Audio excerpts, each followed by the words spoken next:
Romantic tales forget to mention the frost, beneath the banners and bravery. A night's morning began with icy breath, stiff limbs, and armor colder than stone. Their tent, thin fabric flapping in the wind, barely shelter from the biting dawn. Tonight, we quietly step into the chilled silence of medieval camp sand, feel the cold truth behind the legend if the soft clink of chainmail and whispered winds through ancient tents help ease your mind. Welcome home. Dust subscribe now and tap the bell icon to join us for more gently told tales from the harder side of history. Before we continue, I'd love to know, where are you listening from and what time is it for you right now? It's always amazing to see how far our quiet little stories are reaching. You wake in darkness, but not to silence. The sound that pulls you from sleep is the soft rhythmic creaking of metal against metal, the gentle song of a medieval military camp stirring to life in the pre-dawn hours of August 26, 1346. Around you, 3,000 English knights and miniatures shift in their makeshift beds, their armor plates catching and releasing against the rough woolen blankets that separate steel from skin. The air carries the damp chill of northern French countryside, where dew has settled on everything with the persistence of a patient enemy. Sir Geoffrey de Montfort has been awake for the better part of an hour, though he has not moved from his position on the straw-filled sack that serves as his mattress. His breath forms small clouds in the confines of his canvas tent, a modest affair no larger than a modern walk-in closet, constructed from linen that has been treated with linseed oil to repel the morning moisture. The tent's single opening faces east, away from the prevailing winds that have blown steadily across the Somme Valley for 3 days now, carrying with them the promise of rain that will make the coming battle even more miserable than it already threatens to be. The gambeson beneath his mail hauberk has shifted during the night, as it always does. This quilted jacket, stuffed with wool and horsehair and cross-stitched with linen thread, represents the difference between survival and death in the coming dawn. Without it, the iron rings of his mail would conduct the morning cold directly into his body, leaching warmth from his core until his fingers became too numb to grip a sword properly. With it, he maintains just enough body heat to function, though. Comfort remains a luxury reserved for those who sleep in stone castles rather than on foreign soil. The straw beneath him has compressed during the night, as straw always does, leaving him essentially sleeping on the hard ground with only a thin layer of vegetable matter between his body and the earth. His hip bones ache where they have pressed against the unforgiving surface, and his shoulder blade has gone numb from the constant pressure. These are the small torments that separate the reality of medieval warfare from the romanticized versions that will be written about it centuries later. No chronicler will mention the way Sir Geoffrey's lower back seizes when he finally attempts to sit up, or how his knees crack audibly as he shifts his weight.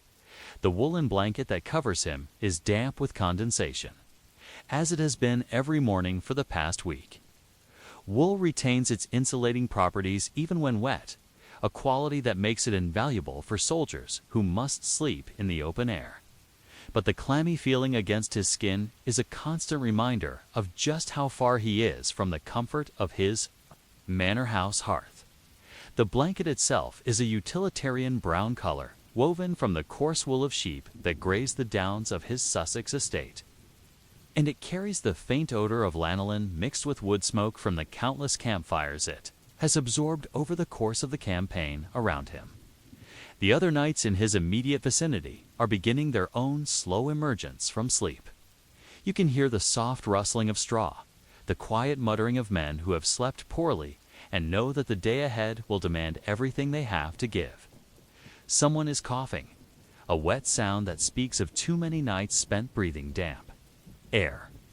Another man is engaged in the careful process of working, feeling back into his extremities, flexing fingers and toes that have been confined in metal shells for the better part of 12 hours. The tent next to Sir Geoffrey's house is Sir William de Bohun, a knight of similar station who has been his companion on 3 previous campaigns. Through the thin canvas walls, Geoffrey can hear William's labored breathing, the slightly wheezed quality that comes from sleeping in armor that constricts the chest.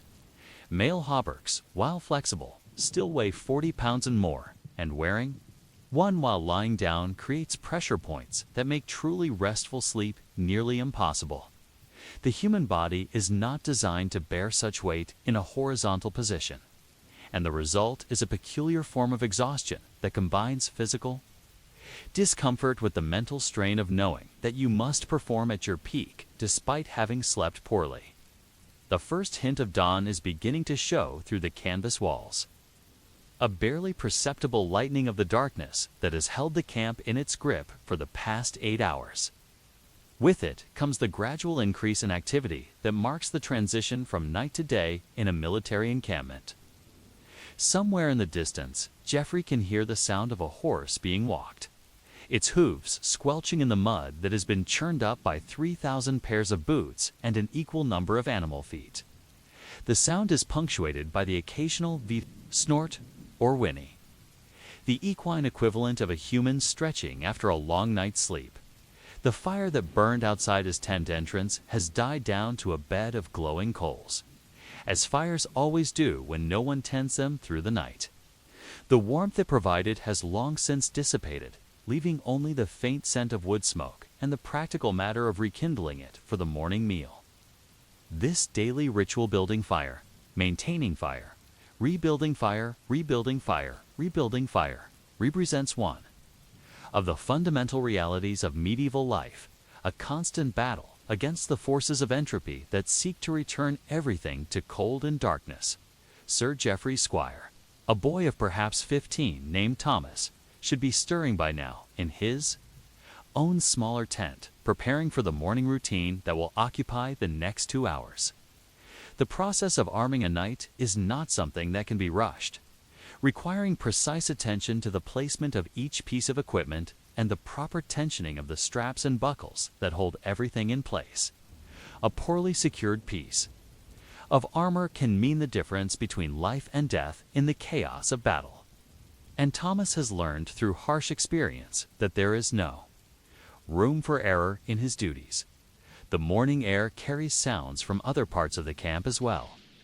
The English longbowmen, who sleep in groups of 8 or 10 men to a tent, are beginning to stir with the efficiency of common soldiers who have learned to make the most of whatever rest they can get. Our tents are smaller and more crowded than those of the knights, but they are also warmer, the shared body heat of multiple occupants, creating a microclimate that is more comfortable than what the knights enjoy in their solitary splendor. It is one of the small ironies of military life that those of the highest social status often endure the greatest physical discomfort. The sound of metal against metal is becoming more frequent now as men begin the process of checking their equipment and making the small adjustments that will be necessary before the day's fighting begins. A loose rivet in a mail shirt, a strap that has stretched during the night, a buckle that has worked itself loose. These seemingly minor details can have life or death consequences in the heat of battle. The process of checking and rechecking every piece of equipment is one of the rituals that helps knights maintain their effectiveness. But it is also a meditation on mortality, a reminder that their lives depend on the proper functioning of dozens of small mechanical components. As the minutes pass and the light continues to grow, Sir Geoffrey becomes aware of the weight of the day that lies ahead. The French army, led by King Philip VI himself, is somewhere nearby, its exact location still a matter of some uncertainty. The English position on the ridge above the village of Crécy-en-Ponthieu has been chosen for its defensive advantages. But those advantages will mean little if the knights are too exhausted from poor sleep to fight effectively. The battle that is coming will be decided not just by strategy and tactics, but by the accumulated fatigue of men who have been sleeping in armor for weeks, eating poorly, and fighting a constant battle against the elements. The question that hangs in the air as Sir Geoffrey contemplates the approaching dawn is not whether he will have the strength to fight, But whether that strength will be enough to survive what promises to be one of the bloodiest days in the history of medieval warfare, the answer, like the morning light itself, remains frustratingly just beyond reach. The process of emerging from sleep in a medieval military camp is not a matter of simply getting out of bed and beginning the day. For Sir Geoffrey de Montfort, it is a carefully orchestrated ritual that begins with the slow, deliberate movement of checking each part of his body for the aches and pains that have accumulated during the night. His left shoulder, where a French crossbow bolt grazed him at the siege of Caen 3 months earlier, throbs with the dull persistence of old wounds responding to changes in weather. The morning air pressure has dropped, and with it, the old injury has begun its daily reminder that the human body keeps its own accounting of the costs of warfare. The canvas walls of his tent are beaded with condensation, tiny droplets of water that have formed where the warm air from his breath has met the cool fabric. This moisture will need to be carefully managed as he dresses, for wet clothing against the skin can lead to the kind of persistent chill that saps strength throughout the day. Geoffrey reaches for the small piece of linen that serves as his morning towel, a luxury that marks him as a knight of substance rather than a mere man-at-arms. The fabric is rough against his skin, woven from flax that was grown on his own lands and prepared by the women of his household. And it carries with it the comforting scent of home lavender that his wife insisted on using in the laundry. The gambeson that he has worn through the night is damp with sweat, as it always is after a night spent sleeping in armor. This quilted jacket, which serves as both padding and additional protection, must be checked for any points where the stitching may have loosened or where the stuffing has shifted. A gap in the padding where a sword point might find its way between. The rings of his mail could prove fatal in the hours to come. Geoffrey runs his hands along the surface of the garment, feeling for any irregularities, paying particular attention to the areas around the shoulders and elbows where the stress of movement is greatest. Outside his tent, the camp is coming to life with the organized chaos that characterizes a military force preparing for battle. The sound of horses being fed and watered mingles with the conversations of men, or trying to maintain their courage through the familiar ritual of morning preparation. Someone is singing a low, droning melody that Geoffrey recognizes as one of the Psalms, though the words are lost in the general din of 3,000 men getting ready to face death. The singing is not particularly skillful, but it serves its purpose of providing a familiar anchor in the uncertain hours before combat. Thomas, his squire, appears at the tent entrance with the quiet efficiency that has made him invaluable over the past 2 years. The boy carries a wooden bowl of water that steams slightly in the cool morning air, and a small piece of soap made from ash and animal fat. The water has been heated over one of the cooking fires. It represents one of the small luxuries that make the difference between mere survival and maintaining the physical and mental condition necessary for effective fighting. The soap, rough and caustic by modern standards, is nevertheless a mark of civilization in a world that often seems to be sliding back toward barbarism. The ritual of washing is brief but thorough. Geoffrey uses the warm water to clean his face and hands, taking particular care with his sword hand, which must maintain its sensitivity and flexibility throughout the day. The water is murky when he finishes, colored with the dirt and grime that accumulates on human skin even during a single night spent in the open air. Thomas takes the bowl away and returns with a second helping of clean water, this one for drinking. The liquid is slightly bitter, tasting of the iron cup from which it is consumed, but it helps to clear the thick feeling that comes from sleeping with one's mouth open in dry air. The process of checking his armor begins with the mail hauberk, a garment that weighs nearly 40 pounds and consists of thousands of individual iron rings, each one linked to 4 others in a pattern that has been perfected over centuries of use. Geoffrey examines each section systematically, looking for rings that may have been damaged. during the previous day's march, or that have begun to rust despite the oil that is regularly applied to prevent corrosion.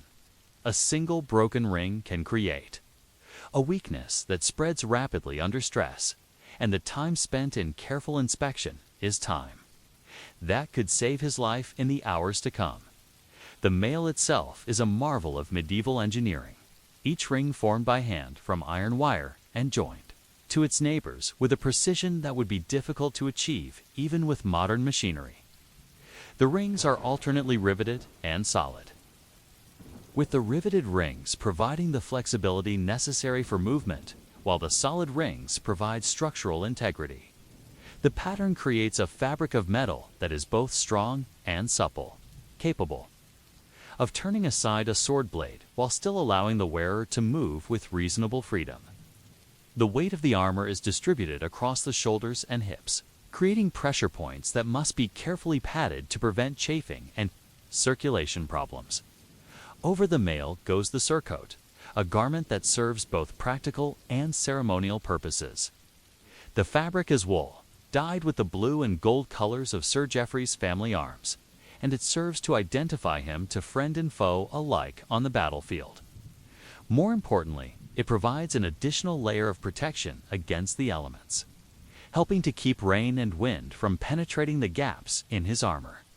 The surcoat also helps to prevent the mail rings from catching on obstacles or enemy weapons, providing a smooth surface that allows blows to glide away rather than finding purchase. The helmet presents its own challenges. The great bassinet that Sir Geoffrey wears is a masterpiece of the armorer's art. Shaped from a single piece of steel and fitted with a visor that can be raised and lowered as circumstances require.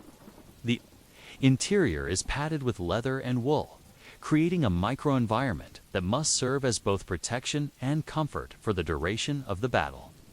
The padding has been carefully adjusted to Sir Geoffrey's head shape, but even so, wearing the helmet for extended periods creates pressure points that can become excruciating over time. The visor, when lowered, restricts his field of vision to a narrow slit, creating a sense of claustrophobia that must be overcome through discipline and training. The gauntlets that protect his hands are perhaps the most critical pieces of his equipment, for without the use of his fingers, he becomes helpless regardless of how well the rest of his body is protected. The leather gloves are reinforced with small plates of steel, creating a barrier against sword cuts while still allowing the flexibility necessary to grip a weapon. The fit must be precise to loose, and the gloves will slip at a critical moment. Too tight and circulation will be cut off, leading to numbness and loss of dexterity. Geoffrey flexes his fingers repeatedly, testing the range of motion and ensuring that he can feel the grip of his sword through the leather as the sun climbs. Higher in the sky, the sounds of the camp begin to change. The casual conversation of men preparing for the day gives way to the more focused activity of soldiers preparing for battle. Orders are being shouted, though the content is often lost in the general din. The horses are becoming restless, sensing the tension in their riders and responding with a nervous energy that characterizes war horses who have been trained for combat. The sound of steel being sharpened on whetstones creates a rhythmic backdrop to the other activities, a sound that is both practical and psychological, reminding every man in the camp that the day's work will be measured in blood. The morning meal, when it comes, is a simple affair of bread and ale, with perhaps a bit of cheese for those who can afford it. The bread is hard and dark, made from rye flour that has been ground coarsely and baked without the refinements that are available in settled communities. The ale is warm and slightly sour, but it provides the calories and liquid that will be necessary for the day's exertions. Geoffrey eats mechanically, his mind already focused on the approaching battle.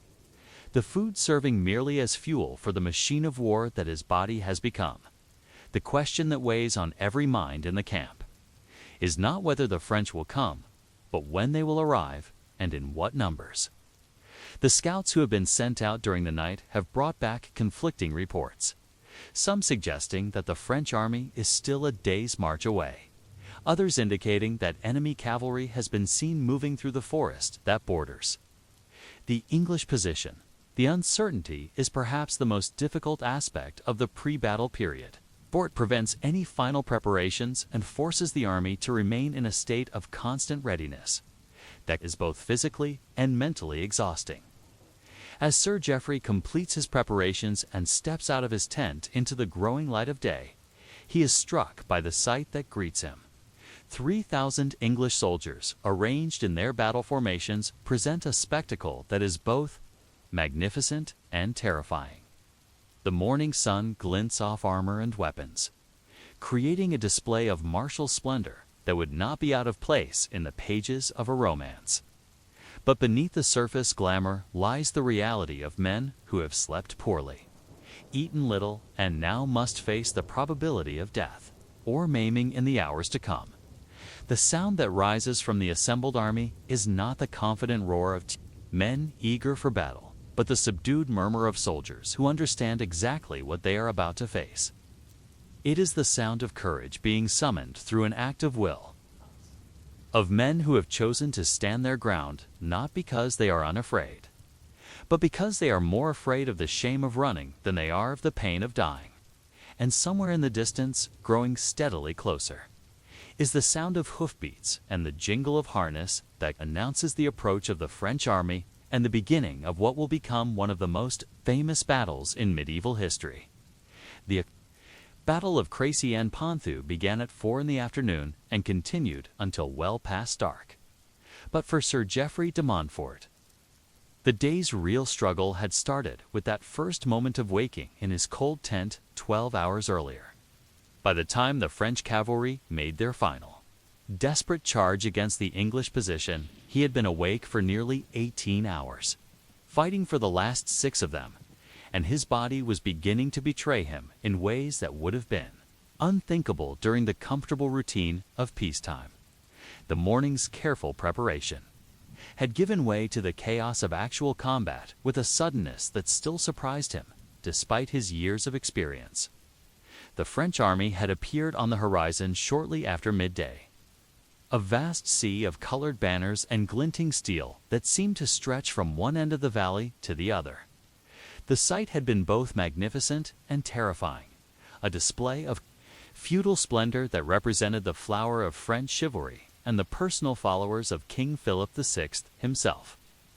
Geoffrey had watched from his position in the English battle line as the enemy army deployed, noting the way the afternoon sun caught the gold fleur-de-lis on the royal standard and the bright scarlet of the oriflamme. The ancient war banner of France. The first phase of the battle had been a disaster for the French, though not in any way that Geoffrey could have predicted. The Genoese crossbowmen, hired mercenaries who formed the vanguard of the French army, advanced toward the English position with the confidence of professionals who had fought in dozens of similar engagements. But the English longbowman, positioned on the flanks of the army, had responded with a devastating volley that had torn through the crossbow formation like a scythe through wheat. The sound of thousands of arrows striking home had been unlike anything Geoffrey had ever heard, a wet, tearing noise that spoke of bodily destruction on a scale that defied comprehension. The French cavalry, watching their expensive mercenaries flee in disorder, had responded with the predictable fury of men who had been trained from childhood to believe that mounted knights were invincible. The first charge had been a thing of beauty, a perfect example of the heavy cavalry tactics that had dominated European warfare for centuries. But the English position had been chosen with care, and the combination of defensive terrain and massed archery had turned the glorious charge into a slaughter. Geoffrey had watched in horrified fascination as horse after horse went down, their riders tumbling to the ground in a tangle of steel and leather that quickly became a barrier to the knights who followed. His own moment of direct combat had come. During the third French charge, when a group of knights had managed to break through the English archers and reach the main battle line. The clash had been brief but intense. A swirling melee in which training and equipment mattered less than luck and the simple ability to remain standing while other men fell around you. Geoffrey had found himself facing a French knight whose surcoat bore the arms of Alencon, a man of roughly his own age and station, who had probably spent the morning going through the same ritual of preparation that Geoffrey himself had endured. The fight had lasted perhaps 30 seconds, though. It felt like hours. The French knight's sword had caught Geoffrey's shield with a blow that sent shockwaves up his arm and made his teeth rattle inside his helmet. Geoffrey's response had been instinctive, a thrust with his own blade that found the gap between his opponent's arm and body, sliding between the mail rings and into the soft flesh beneath. The French knight had gone down immediately, blood flowing from his mouth and nose, and Geoffrey had stepped over his body to meet the next threat. The physical toll of the battle was something that no amount of training could fully prepare a man for. The weight of his armor, which had been merely uncomfortable during the morning preparations, became an almost unbearable burden as the hours passed. The padding of his gambeson was soaked with sweat, creating a clammy, uncomfortable sensation that made it difficult to maintain his concentration. The helmet, which had seemed manageable during the morning's preparations, became a cage of steel that trapped heat and moisture while restricting his vision to a narrow slit. The gauntlets that protected his hands made it increasingly difficult to maintain his grip on his sword, and he found himself constantly adjusting his hold on the weapon to compensate for the numbness that was spreading through his fingers. The psychological impact was equally severe. The sight of familiar faces disappearing behind the anonymous visors of fallen knights created a sense of unreality that was almost as debilitating as physical exhaustion. Sir William de Bohun, who had shared breakfast with Geoffrey that morning, had been struck down by a French man-at-arms and lay motionless in the trampled grass 20 yards away. Whether he was dead or merely unconscious was impossible to determine from a distance, but the practical effect was the same one more friend who could no longer be counted on for support in the desperate hours that lay ahead. The sounds of battle created their own form of torment. The screams of wounded horses, the wet sounds of steel cutting through flesh, the desperate prayers of dying men, all of these combined to create an auditory landscape that was both overwhelming and impossible to ignore.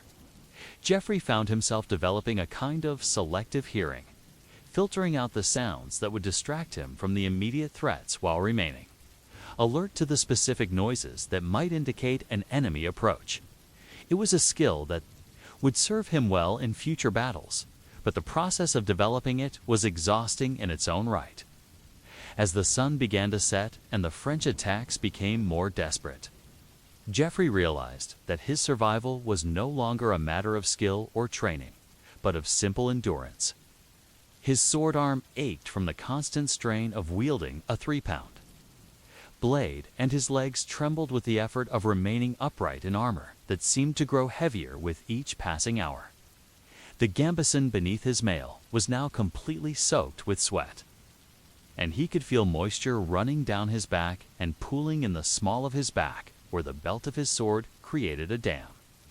The final French charge came just as the light was fading, a desperate attempt by the surviving knights to salvage something from the disaster that the day had become.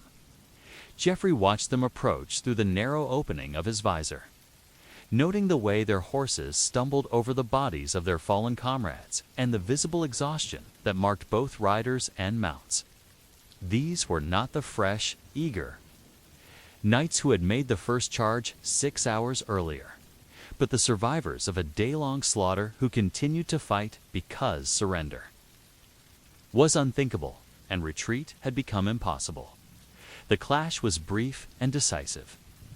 The French knights, weakened by their own losses and fighting in poor light, lacked the cohesion that had characterized their earlier attacks. Geoffrey found himself facing a young knight whose horse was clearly wounded, limping as it approached the English line. The boy, for he could not have been more than 16, was fighting with the desperate courage of someone who knew he was about to die. But his inexperience showed in the wild swings of his sword and the way he left his left side exposed.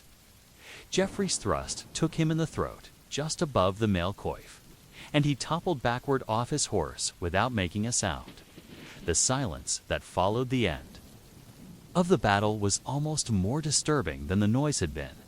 The absence of clashing steel and shouting voices created an emptiness that was filled only by the groans of the wounded and the wet, labored breathing of men who had pushed themselves beyond their normal limits. Geoffrey stood in the gathering darkness, swaying slightly on his feet, and tried to process what had happened. The French army, one of the largest and most powerful military forces in Europe, has been virtually destroyed in a single afternoon.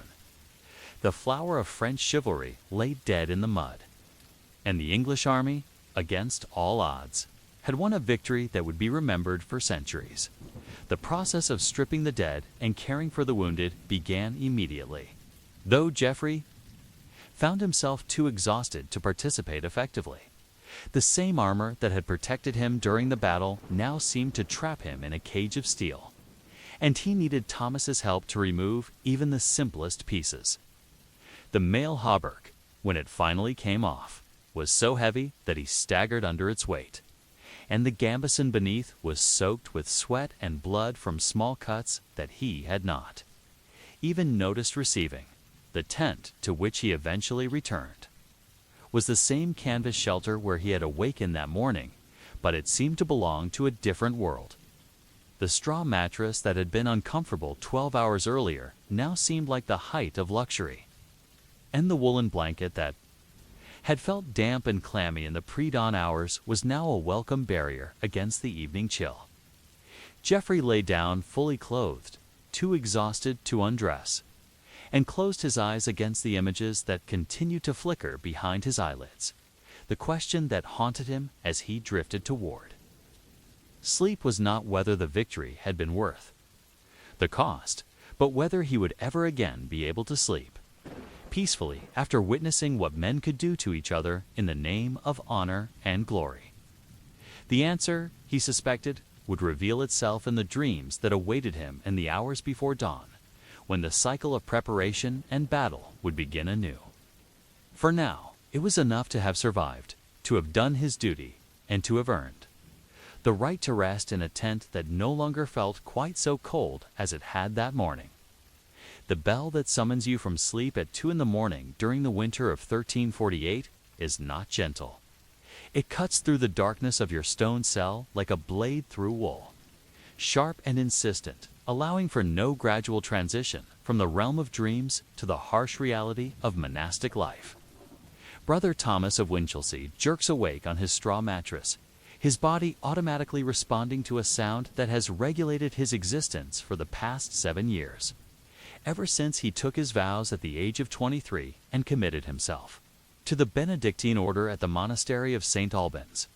The cell that surrounds him is barely larger than a modern prison accommodation, measuring perhaps 6 feet by 8 feet, with walls of limestone that have been quarried from the local hillside and mortared with a mixture of clay and crushed shell. The ceiling is low, forcing even a man of average height to duck slightly when standing fully upright, and the single window is no more than a narrow slit that provides minimal light during the day and no warmth at any hour. The window faces north, as most monastic cells do, a deliberate choice designed to remind the occupant that comfort and worldly pleasures are to be avoided in favor of spiritual contemplation.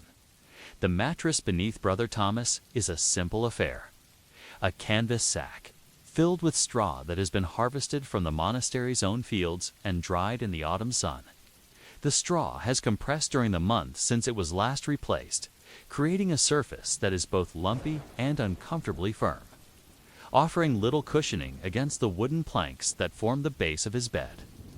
The frame itself is a simple construction of oak, joined with wooden pegs rather than iron nails, following the principle of poverty that governs all aspects of monastic life. No metal that might be sold to feed the poor should be wasted on personal comfort.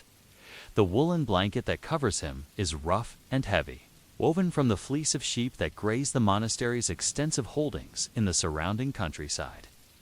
The wool has been left in its natural state, unwashed and undyed, retaining the lanolin that provides some protection against moisture, but also creates a distinctive odor that permeates the cell.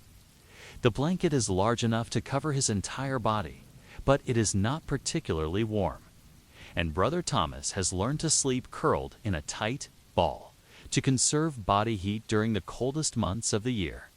The habit that he wears even while sleeping is made from the same rough wool as the blanket, dyed black with a mixture of iron and oak gall that gives it the somber appearance appropriate to a monk's station. The garment is loose-fitting and unadorned, designed to obscure the shape of the body and remind the wearer that vanity is a sin to be avoided. Over the habit, Brother Thomas wears a scapular, a long piece of cloth that hangs from the shoulders and bears the cross of his order. The scapular serves both as a symbol of his commitment and as an additional layer of warmth during the long winter nights. The stone walls of the cell are bare, except for a small wooden cross that hangs above. The head of his bed, carved from a piece of ash wood by one of the monastery's craftsmen and blessed by the abbot himself. The cross is simple in design, without decoration or embellishment, but it serves as a focal point for prayer and meditation during the long hours of darkness. The stone itself is cold to the touch, even in summer. And during the winter months, it seems to radiate a chill that penetrates to the bone. The mortar between the stones has cracked in several places, allowing drafts to enter the cell and creating a constant battle against the elements. The floor is made from the same stone as the walls, laid in irregular patterns that follow the natural contours of the quarried blocks. The surface is uneven, with gaps between the stones that collect dust and debris, creating a texture that is uncomfortable to walk on barefoot. A small rug made from rushes provides some relief near the bed, but the rest of the floor remains exposed stone that conducts cold from the earth below. During the winter months, Brother Thomas has learned to keep his feet covered at all times, for the cold stone can cause numbness and frostbite in unprotected extremities. The only other furniture in the cell is a small wooden stool and a narrow shelf that holds his few personal possessions, a breviary bound in leather, a small pot of ink made from oak, gall, and iron, a quill pen crafted from a goose feather, and a piece of pumice stone for smoothing the parchment on which he copies manuscripts. These items represent the sum total of his worldly goods, carefully chosen for their utility rather than their beauty or comfort. The breviary is his most precious possession, containing the prayers and readings that structure his daily life, and he has committed most of its contents to memory over the years of constant use. The process of waking at 2 in the morning is never easy, regardless of how long a monk has been following the routine. The human body is not designed to function efficiently at such hours. And Brother Thomas has learned to fight against the natural inclination to remain in bed and return to sleep. The rule of Saint Benedict, which governs life in the monastery, is explicit about the importance of the night office, and failure to attend without good reason is considered a serious breach of discipline. The bell that wakes him is rung by Brother Marcus, the monastery's timekeeper, who has developed an internal clock that rarely fails him. Even on the darkest nights, the air in the cell is thick with the breath of a man who has been sleeping in a small, enclosed space for several hours. The moisture from his exhalations has condensed on the cold stone walls, creating a film of dampness that contributes to the general feeling of discomfort that characterizes winter life in the monastery. The smell of unwashed wool mingles with the earthy odor of the stone and the faint scent of the rushes on the floor, creating an atmosphere that is both familiar and slightly oppressive. It is the smell of poverty and self-denial, of a life lived without the comforts that most men take for granted. Brother Thomas sits up slowly, his joints protesting the movement after hours of lying in the same position. His back aches from the lack of proper support, and his hip bones are sore from pressing against the thin mattress. At 30 years of age, he is beginning to feel the cumulative effect of years spent sleeping on hard surfaces and kneeling on stone floors for hours. at a time. The discomfort is not something that he complains about, for physical hardship is considered an essential part of the monastic life, a way of sharing in the suffering of Christ and preparing the soul for the eternal rewards that await the faithful. The darkness outside his cell is absolute, broken only by the faint glow of the oil lamps that burn in the corridors of the monastery. The lamps are simple affairs, clay vessels filled with oil pressed from olives that are grown in the monastery's southern holdings, and they provide just enough light to allow the monks to navigate the stone passages without stumbling. The light is yellow and flickering, casting dancing shadows on the walls that create an atmosphere of otherworldly mystery. The oil burns with a slight odor that mingles with the incense that is used during the religious services, creating a scent that Brother Thomas has come to associate with the sacred nature of his calling. The monastery itself is a complex of buildings that has been constructed over the course of 2 centuries, with additions and modifications that reflect the changing needs of the community. The cells occupy the upper floor of the dormitory building, arranged in a long corridor that allows for maximum privacy while still maintaining the communal nature of monastic life. The walls are thick enough to provide some insulation against both sound and cold, but they are not entirely effective in either regard. Brother Thomas can hear the movements of his neighbors as they respond to the bell, the soft shuffling of feet on stone and the creak of wooden bed frames as other monks begin their own preparations for the night office. The temperature in the cell is perhaps 40 degrees Fahrenheit, cold enough to make breathing uncomfortable, but not so cold as to be immediately dangerous. Brother Thomas has learned to judge the temperature by the way his breath clouds in the air, and this morning the cloud is thick and persistent, indicating that the outside temperature has dropped significantly during the night. The stone walls act as a thermal mass, absorbing heat during the day and releasing it slowly during the night. But the effect is minimal during the winter months when there is little heat to be absorbed in the first place. The ritual of getting dressed in the darkness is one that Brother Thomas has perfected through years of practice. His movements are economical and precise, wasting no motion and making no unnecessary noise that might disturb his neighbors. The habit goes on first, followed by the scapular, then the rope belt that marks his vow of poverty. His feet are wrapped in strips of wool that serve as both socks and insulation, and over these he wears simple leather sandals that have been made in the monastery's own workshop. The sandals are not particularly warm, but they provide protection against the cold stone floors, and have been designed to last for many years with proper care. The question that faces Brother Thomas as he completes his preparations is not whether he will attend the night office, for that is not a matter of choice, but how he will find the strength to maintain his concentration during the long hours of prayer that lie ahead.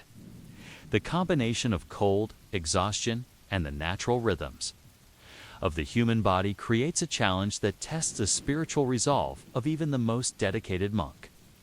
The night office is designed to be difficult, a deliberate trial that separates those who are truly committed to the religious life from those who are merely seeking an escape from the hardships of the secular world.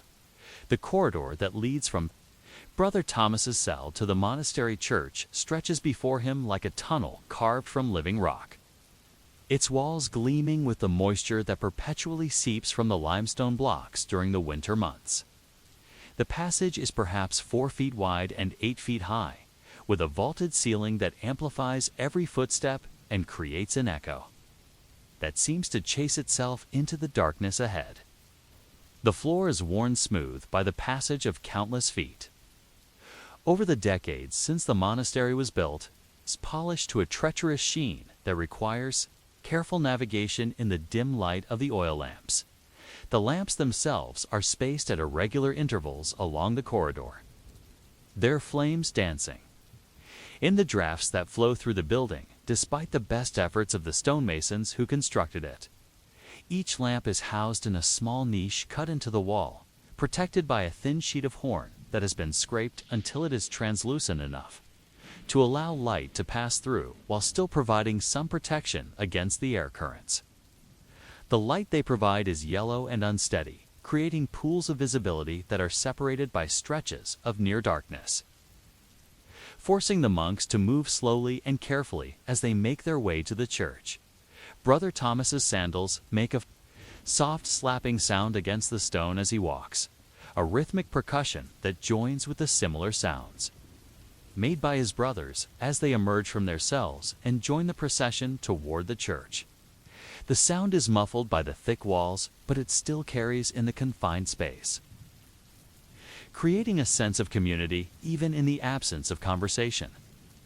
The rule of silence that governs the monastery is particularly strict during the night hours, and the monks communicate through gesture and expression rather than words, developing a vocabulary of movement that is as precise as any spoken language.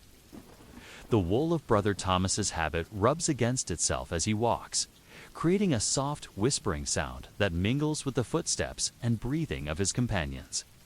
The fabric is coarse and heavy, designed to last for years rather than to provide comfort, and it has been woven with a loose weave that allows air to circulate while still providing some protection against the cold. The habit reaches nearly to his ankles, and he has learned to lift it slightly as he walks to prevent it from catching on the irregular stones of the floor. The gesture has become automatic over the years, a small adaptation to the physical realities of Cato Realis, of Cato B. Kiss. Only Ruby Kiss has the luxurious texture that lies last. It lies on Cato Salask and leaves a rich lie salac, Mato Salet, wall-lasting color. The physicality to surprise slash jazubate. It's slash all molass slash laugh, moracas lat slash Cada, Mato slash lat, as I baze with it, with skisad, complied bet, but at all side. Why me liets like we sop you cabby to say it I go kes I silets to sit kikabide eyes at we sits piss that sit to think a big the sick greet of gods this sit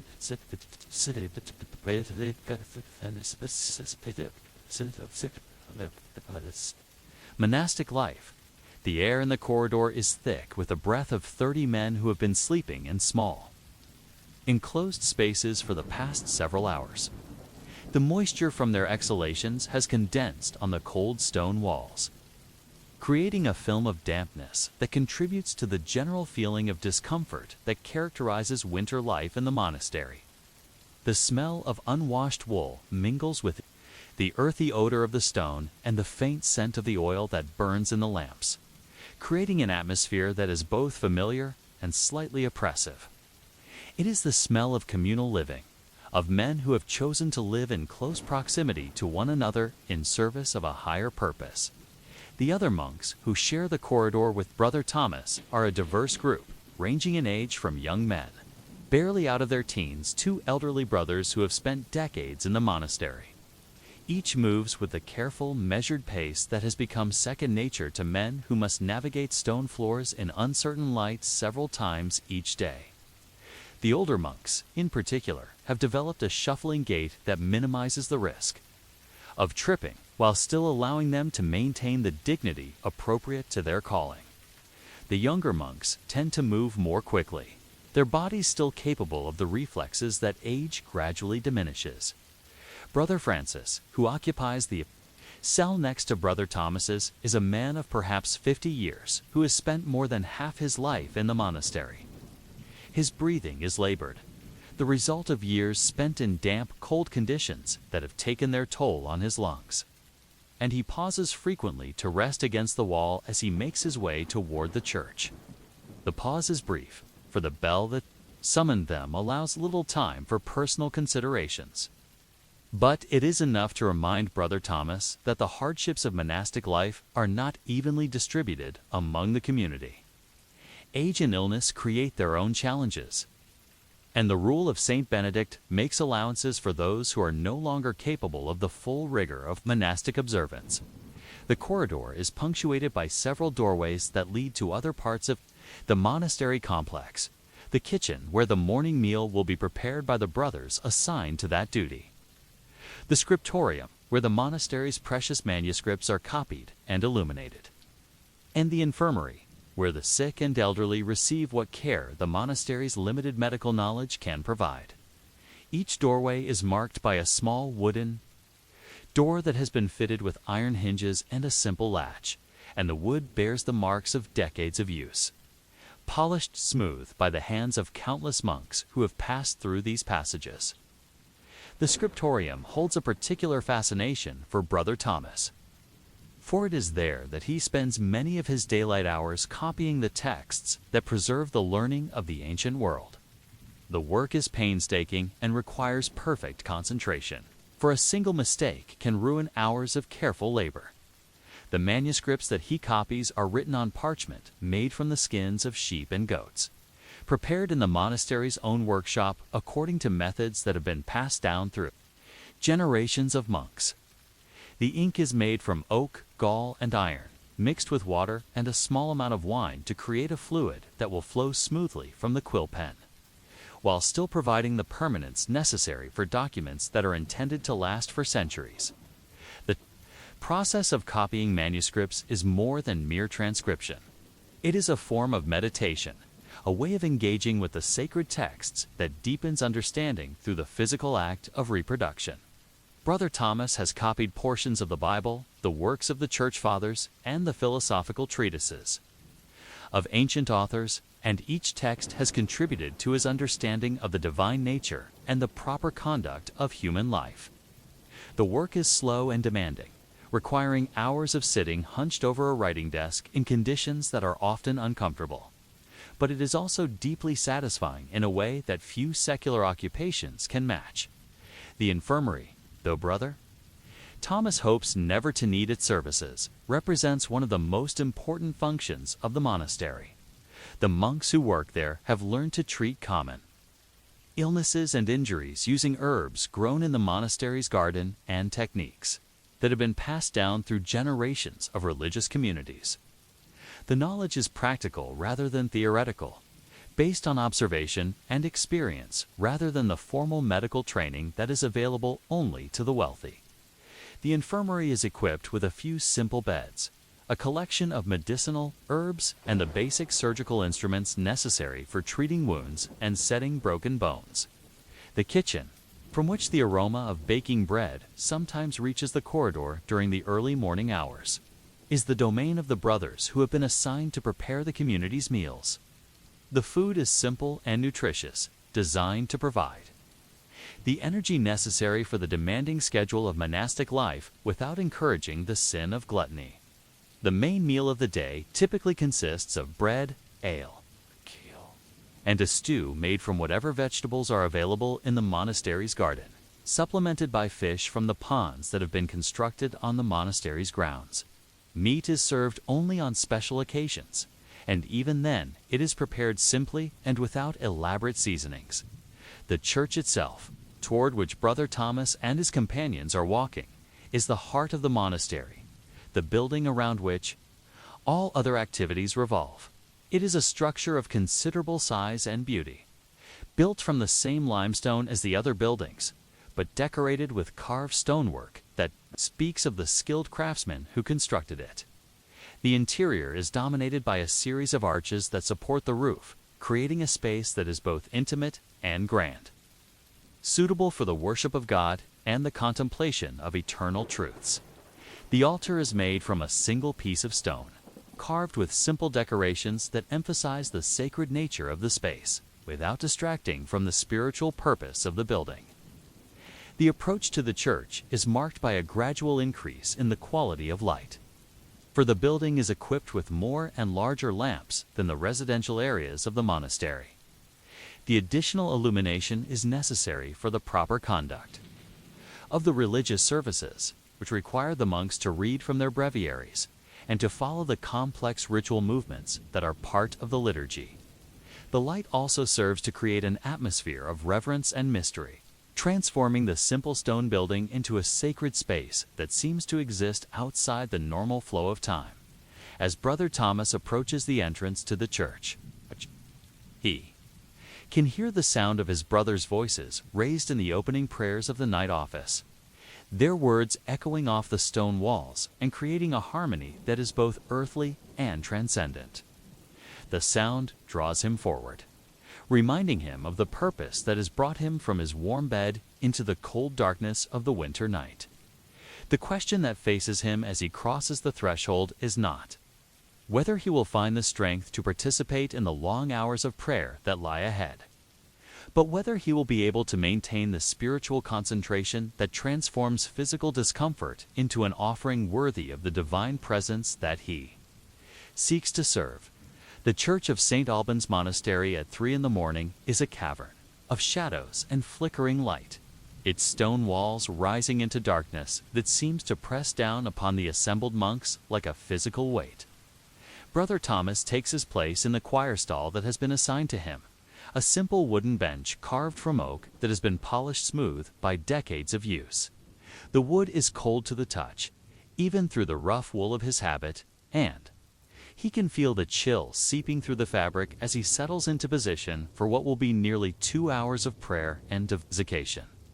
The breviary that he holds in his hands is a small miracle of medieval craftsmanship, its pages made from parchment that has been prepared by the monastery's own scribes and bound between covers of leather that have been tooled with simple geometric patterns.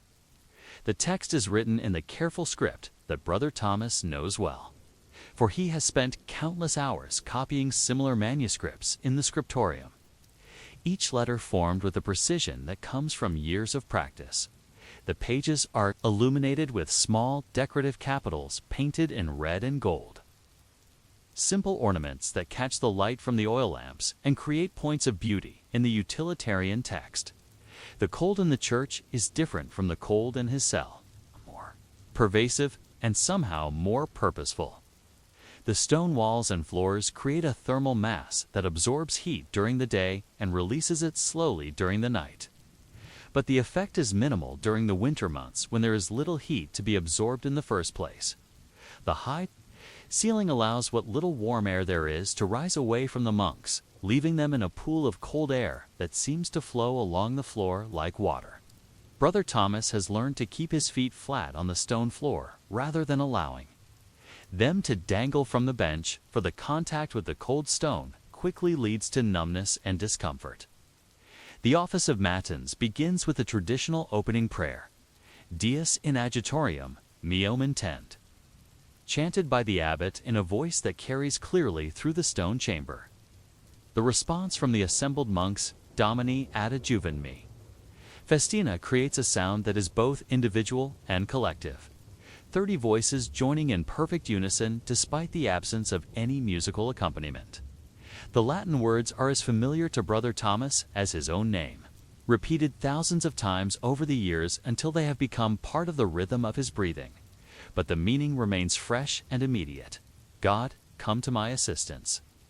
Lord, make haste to help me. The psalms that follow are arranged according to a weekly cycle that ensures that the entire Psalter is recited regularly, each psalm assigned to a specific day and hour, according to the careful calculations of the monastery's liturgical calendar. The rhythm of the chanting is hypnotic, rising and falling in patterns that have been perfected over centuries of use. And Brother Thomas finds himself carried along by the collective voice of the community even when his individual concentration wavers. The words themselves are ancient, some dating back to the time of King David, and they speak of human struggles and divine mercy in language that transcends the barriers of time and culture. The Psalms are interspersed with readings from the Scriptures and the works of the Church Fathers' texts that provide commentary and interpretation for the sacred words. Brother Thomas listens carefully to these readings, for they often contain insights that illuminate the meaning of the Psalms and provide guidance for the spiritual struggles that characterize monastic life.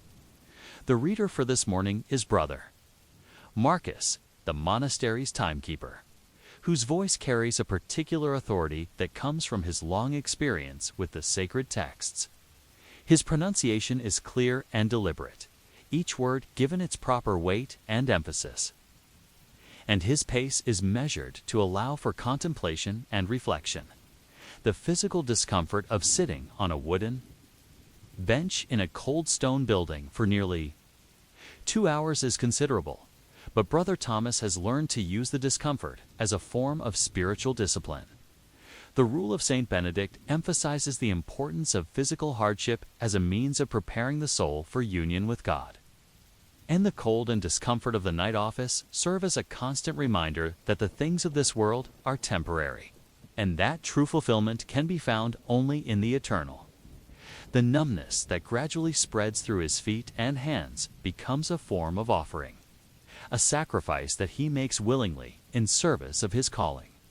The lighting in the church is provided by a combination of oil lamps and candles. Their flames, creating a warm, golden glow that contrasts sharply with the cold stone of the walls and floors. The lamps are simple affairs. Clay vessels filled with oil pressed from olives that are grown in the monastery's southern holdings. And they provide just enough light to allow the monks to read from their breviaries without straining their eyes. The candles, made from beeswax produced by the monastery's own hives, burn with a cleaner flame that provides better light but is reserved for the most important parts of the service. The acoustics of the church are remarkable, designed to carry the human voice without amplification while still providing clarity and definition. The stone walls and vaulted ceiling create a reverberation that adds depth and resonance to the chanting, transforming the individual voices of the monks into something that seems to come from beyond the physical world. The effect is particularly pronounced during the Psalms, when the entire community joins in the ancient melodies that have been passed down through generations of monks, creating a sound that is both earthly and transcendent. As the service progresses, Brother Thomas becomes aware of the subtle changes in light that mark the approach of dawn. The darkness outside the church begins to give way to a gray half-light that filters through the narrow windows, creating a gradual transition from the artificial illumination of the lamps to the natural light of the sun. The windows themselves are small and set high in the walls, designed to provide light while still maintaining the sense of enclosure that is appropriate to a sacred space. The glass is thick and uneven, creating distortions that transform the outside world into abstract patterns of light and shadow. The approach of dawn brings with it a subtle change in the atmosphere of the church. The air begins to warm slightly as the sun rises, though the stone walls and floors remain cold to the touch. The light becomes brighter and more diffuse, allowing the monks to see more clearly the details of their surroundings. The carved stonework that decorates the capitals of the columns, the simple wooden crucifix that hangs above the altar, the worn stones of the floor that have been polished smooth by countless feet. The beauty of the building becomes more apparent as the light increases, revealing the skill of the craftsman who constructed it and the care that has been taken to maintain it over the decades. The office of lauds, which follows immediately after Matins, marks the official beginning of the monastic day. The psalms and readings are different from those of Matins, chosen to reflect the themes of praise and thanksgiving that are appropriate to the morning hours. The tone of the service becomes more joyful, though still reverent, as the monks give thanks for the gift of another day and prepare themselves for the work that lies ahead. The chanting takes on a lighter quality, and Brother Thomas finds himself responding to the change in mood despite the physical discomfort that continues to plague him. The cold in the church begins to moderate as the sun climbs higher in the sky, though the stone walls and floors remain cold to the touch. The warmth is psychological as much as physical, a response to the increasing light and the promise of the day ahead. Brother Thomas flexes his fingers inside his sleeves, trying to restore circulation to his hands, and shifts his weight on the wooden bench to relieve the pressure on his hip bones. The movements are small and discreet, for the rule of the monastery requires that the monks maintain their composure during the religious services, but they provide some relief from the physical discomfort that has been building over the past 2 hours. The final prayers of lauds are followed by a brief period of silence, during which the monks are expected to engage in personal prayer and meditation. Brother Thomas uses this time to reflect on the readings that have been presented during the service, seeking to understand their meaning and application to his own spiritual life. The silence is profound, broken only by the occasional sound of a monk shifting position or the distant noise of the monastery's daily activities beginning in other parts of the building. The quiet creates a sense of peace and contemplation that is one of the most valuable aspects of monastic life. As the service comes to an end and the monks begin to file out of the church, Brother Thomas is struck by the realization that he has survived another night office, another test of his commitment to the religious life. The physical discomfort has been considerable, but it has been balanced by the spiritual rewards that come from participating in the ancient Isis rituals that connect him to generations of monks who have faced similar challenges. The question that faces him as he walks back through the cold corridors to his cell is not whether he will be able to endure the hardships of monastic life, but whether he will be able to maintain the spiritual focus that transforms physical suffering into an offering worthy of the divine presence that he seeks to serve. The dawn light that filters through the windows of the corridor is pale and cold, but it represents the promise of a new day and the opportunity to continue the work of salvation that has brought him to this place. The stone walls that seemed so oppressive in the darkness of the night now appear merely austere, a fitting environment for the serious business of preparing the soul for eternity. Brother Thomas returns to his cell with a sense of accomplishment and purpose, ready to face whatever challenges the day may bring, secure in the knowledge that he has begun it with the most important activity of all, the praise and worship of the God who has called him to this difficult but rewarding life. The siege camp outside Calais in the autumn of 1346 stretched across the marshy lowlands like a temporary city, its canvas walls and smoky cook fires creating a patchwork of human habitation that seemed to mock the massive stone fortifications it was designed to overcome. For Sir Hugh de Courtenay, who had arrived with the advance guard in early September, the site had initially been impressive thousands of pavilions and tents arranged in neat rows, banners flying from every important structure, the whole enterprise radiating an air of confidence and professional competence that suggested the siege would be a matter of weeks rather than months. Now, as the first hard frost of winter settled over the camp in the early hours of a January morning, that initial optimism seemed like a memory from another lifetime. The neat rows of tents had been expanded and modified so many times that the original organization was barely recognizable, and the spaces between the pavilions had been filled with the accumulated detritus of an army that had been living in the same location for too long. The ground itself had been churned into a quagmire of mud and waste that made every journey from tent to tent an exercise in careful navigation. And the smell that rose from the camp was a complex mixture of human waste, rotting food, and the smoke from thousands of fires that burned continuously in a futile attempt to ward off the penetrating cold. Sir Hugh's own tent, which had seemed adequately spacious when he first pitched it in the early days of the siege, now felt cramped and uncomfortable after months of continuous occupation. The canvas walls, originally a natural linen color, had been stained brown by smoke and weather, and several patches had been sewn on to repair tears caused by wind and the wear of constant use. The floor, which had initially been bare earth, was now covered with a layer of straw that had been replaced several times as it became fouled with mud and moisture.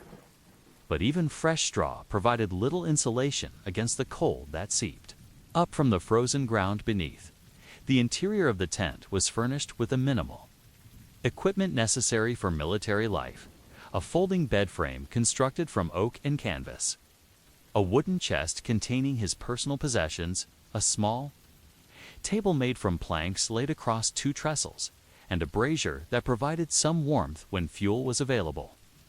The brazier, a simple iron bowl mounted on legs, was perhaps the most important item in the tent, for it made the difference between merely uncomfortable cold and potentially life-threatening hypothermia. The fuel for the brazier was a constant concern, for wood was scarce in the marshy lowlands around Calais, and the few trees that had existed in the area had been cut down months ago to provide lumber for siege engines and fuel for the countless fires that kept the army functioning. The bed itself was a luxury that marked Sir Hugh's status as a knight rather than a common soldier. But it was a luxury that had been severely tested by months of constant use. The canvas sling that supported his body had stretched and sagged, creating a depression in the center that made comfortable sleep difficult. And the wooden frame had warped slightly from the constant moisture that pervaded the camp. The mattress, such as it was, consisted of a canvas bag filled with straw that had been compressed to the point where it provided little cushioning. And the single woolen blanket that covered him was damp with condensation that formed whenever the temperature inside the tent rose above the freezing point. The routine of daily life in the siege camp had settled into a pattern that was both monotonous and exhausting. The day began before dawn with the lighting of fires and the preparation of the morning meal, a process that required careful planning and coordination among the members of each household. Sir Hugh's retinue consisted of 3 men-at-arms, 2 archers, and a squire, all of whom shared the responsibility of maintaining the equipment and supplies necessary for their continued effectiveness. The morning meal was typically a thin porridge made from oats or barley, supplemented by whatever bread could be obtained from the army supply trains, and occasionally by meat. When hunting parties were successful in their efforts, the camp followers occupied the area farthest from the walls of Calais, in a sprawling collection of tents, lean-tos, and temporary structures that had been erected with whatever materials could be found. This part of the camp was the most chaotic and least regulated, with narrow lanes winding between the shelters and open spaces that served as markets, workshops, and gathering places. The smell was particularly strong in this area, for it was here that the camp's waste was processed and where the cooking fires burned continuously, producing a haze of smoke that hung over the entire district. The latrine facilities, such as they were, consisted of trenches dug at regular intervals around the camp and covered with wooden planks that provided some degree of privacy and comfort. The trenches were positioned downhill from the main camp and downstream from the water sources, following the basic principles of sanitation that had been learned through hard experience. But the system was far from perfect. The combination of thousands of men living in close proximity and the marshy conditions that prevailed in the area created a constant threat of disease, and several outbreaks of dysentery and other illnesses had already claimed lives among the besiegers. The water supply was another constant concern, for the marshy ground around Calais made it difficult to find sources of clean, fresh water.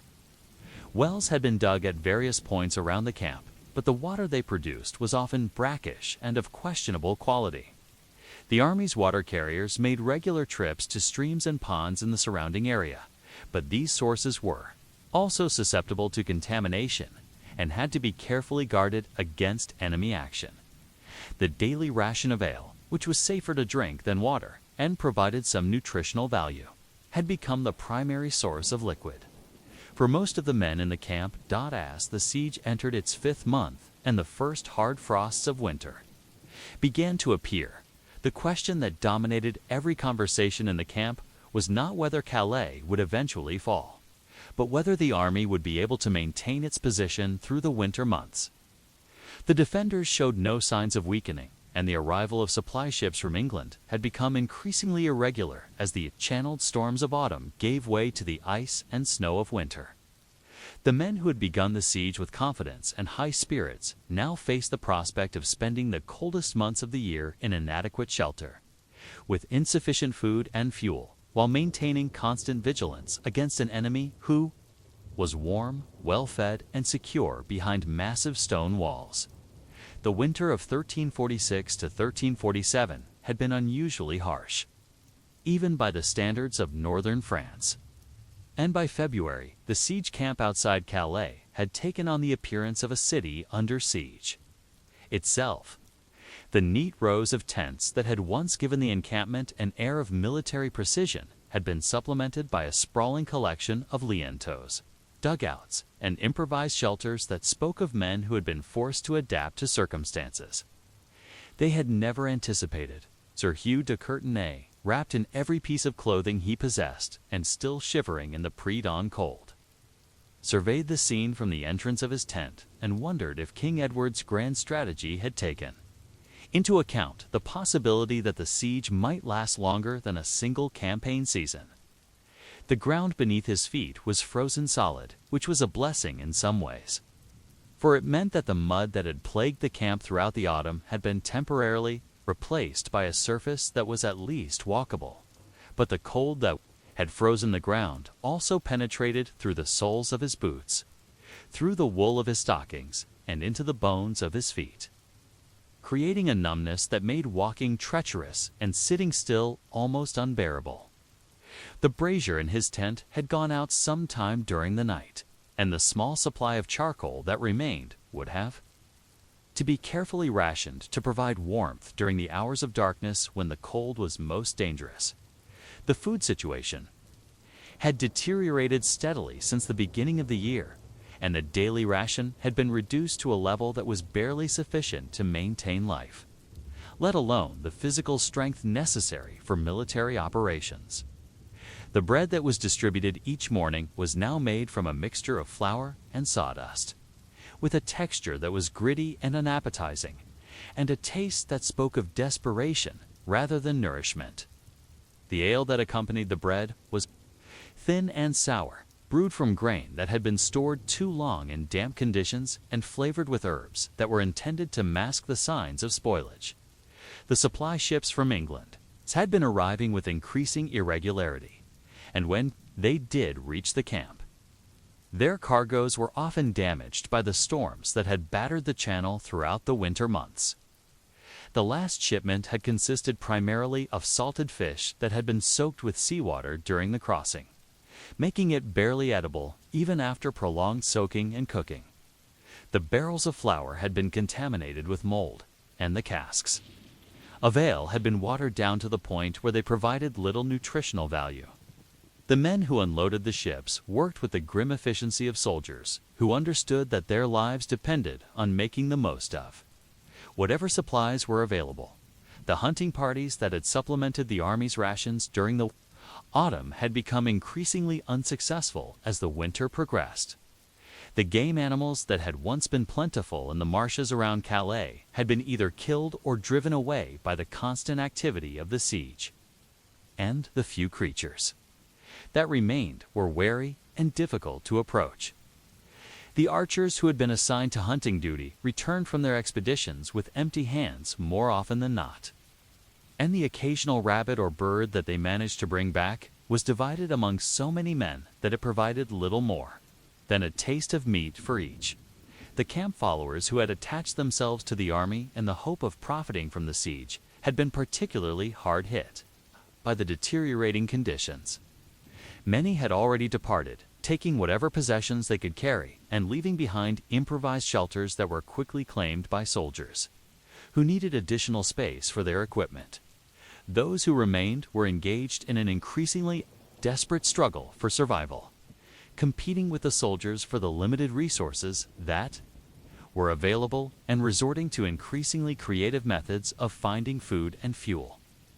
The ground beneath his feet was frozen solid, which was a blessing in some ways, for it meant that the mud that had plagued the camp throughout the autumn had been temporarily replaced by a surface that was at least walkable.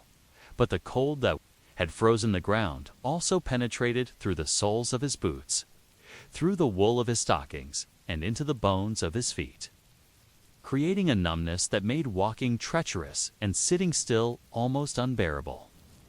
The brazier in his tent had gone out some time during the night, and the small supply of charcoal that remained would have to be carefully rationed to provide warmth during the hours of darkness when the cold was most dangerous. The food situation had deteriorated steadily since the beginning of the year, and the daily ration had been reduced to a level that was barely sufficient to maintain life, let alone the physical strength necessary for military operations. The bread that was distributed each morning was now made from a mixture of flour and sawdust, with a texture that was gritty and unappetizing, and a taste that spoke of desperation rather than nourishment. The ale that accompanied the bread was thin and sour, brewed from grain that had been stored too long in damp conditions and flavored with herbs that were intended to mask the signs of spoilage. The supply ships from England had been arriving with increasing irregularity, and when they did reach the camp, their cargoes were often damaged by the storms that had battered the channel throughout the winter months. The last shipment had consisted primarily of salted fish that had been soaked with seawater during the crossing, making it barely edible even after prolonged soaking and cooking. The barrels of flour had been contaminated with mold, and the casks of ale had been watered down to the point where they provided little nutritional value. The men who unloaded the ships worked with the grim efficiency of soldiers who understood that their lives depended on making the most of whatever supplies were available. The hunting parties that had supplemented the Army's rations during the autumn had become increasingly unsuccessful as the winter progressed. The game animals that had once been plentiful in the marshes around Calais had been either killed or driven away by the constant activity of the siege. And the few creatures that remained were wary and difficult to approach. The archers who had been assigned to hunting duty returned from their expeditions with empty hands more often than not, and the occasional rabbit or bird that they managed to bring back was divided among so many men that it provided little more than a taste of meat for each. The camp followers who had attached themselves to the army in the hope of profiting from the siege had been particularly hard hit by the deteriorating conditions. Many had already departed, taking whatever possessions they could carry and leaving behind improvised shelters that were quickly claimed by soldiers who needed additional space for their equipment. Those who remained were engaged in an increasingly desperate struggle for survival, competing with the soldiers for the limited resources that were available and resorting to increasingly creative methods of finding food and fuel. The women who had provided laundry and other services to the army had been forced to expand their activities, to include scavenging for edible plants and roots in the countryside around the camp. They had developed an expertise in identifying the few wild plants that remained edible during the winter months, and they traded their knowledge for protection and a share of whatever food could be obtained. The children who had accompanied their parents to the siege had become thin and listless, their growth stunted by malnutrition and their resistance to disease weakened by the constant exposure to cold and dampness. The medical situation in the camp had deteriorated along with the food supply, and the surgeons who accompanied the army were dealing with an increasing number of cases of malnutrition, frostbite, and diseases related to poor sanitation and overcrowding. The hospital tents that had been erected to care for the wounded had been expanded to accommodate the growing number of men who were too sick to perform their duties, and the mortality rate had increased dramatically since the beginning of the year. The bodies of those who died were buried in a growing cemetery that had been established on a hill overlooking the camp, and the daily funeral processions had become a grim reminder of the cost of the siege. The siege engines that had been the pride of the army during the early months of the campaign had been damaged by the winter weather and the constant use to which they had been subjected. The trebuchet that had dominated the skyline of the camp had developed a crack in its throwing arm, and the engineers who operated it were afraid to use it at full power for fear that it might collapse entirely. The smaller catapults and mangonels that had been used to harass the defenders of Calais had been similarly affected by the cold, their ropes and sinews contracting and becoming brittle in the freezing temperatures. The earthworks that surrounded the camp had been reinforced repeatedly during the winter months, but the constant freeze-thaw cycle had caused sections of the defensive wall to collapse, requiring constant repair work that consumed time and energy that could have been better used elsewhere. The ditches that had been dug to slow enemy attacks had filled with ice and snow, reducing their effectiveness and creating additional hazards for the defenders of the camp. The wooden palisades that topped the earthworks had been weakened by the weather, and several sections had been blown down by the winter storms that had swept across the lowlands. The morale of the army had reached its lowest point during the month of February, when the combination of cold, hunger, and the apparent futility of the siege had led to open discussions of abandoning the campaign and returning to England. The knights and nobles who commanded the army had been forced to use increasingly harsh disciplinary measures to maintain order, and several men had been hanged for desertion or theft of supplies. The ordinary soldiers, who had initially been enthusiastic about the prospect of sharing in the spoils of a successful siege, now spoke openly of their desire to return home to their families and their farms. King Edward himself had been absent from the camp for several weeks, having returned to England to deal with political matters that required his personal attention. His absence had been felt keenly by the army, for his presence had provided a sense of purpose and direction that was difficult to maintain without his leadership. The nobles who had been left in command of the siege were competent military leaders, but they lacked the king's ability to inspire confidence and maintain morale in the face of adversity. The daily councils of war that had once been focused on plans for attacking the city had become exercises in crisis management, with most of the discussion centered on the problems of maintaining the army's cohesion and effectiveness. The defenders of Calais, meanwhile, showed no signs of weakening or surrender. The walls of the city remained intact despite months of bombardment, and the defenders continued to man their positions with the determination of men who understood that their survival depended on their ability to outlast the besiegers. Occasional sorties from the city had succeeded in damaging the siege engines and inflicting casualties on the English troops, demonstrating that the garrison retained both the will and the ability to fight. The sight of smoke rising from the city's chimneys and the sound of bells ringing from its churches served as constant reminders that the people inside the walls were warm, well-fed, and confident in their ability to survive the siege. The question that dominated every conversation in the camp was no longer when Calais would fall, but whether the English army would be able to maintain its position until the arrival of spring brought relief from the worst of the winter weather. The supplies that were necessary for the army's survival were becoming increasingly difficult to obtain, and the physical condition of the men was deteriorating to the point where their ability to conduct military operations was seriously compromised. The siege that had begun as a demonstration of English military power had become a test of endurance that threatened to destroy the army that was conducting it. As Sir Hugh de Courtenay prepared for another day of waiting and watching, he reflected on the irony of a situation in which the besiegers had become the besieged, trapped by their own commitment to a campaign that had lasted far longer than anyone had anticipated.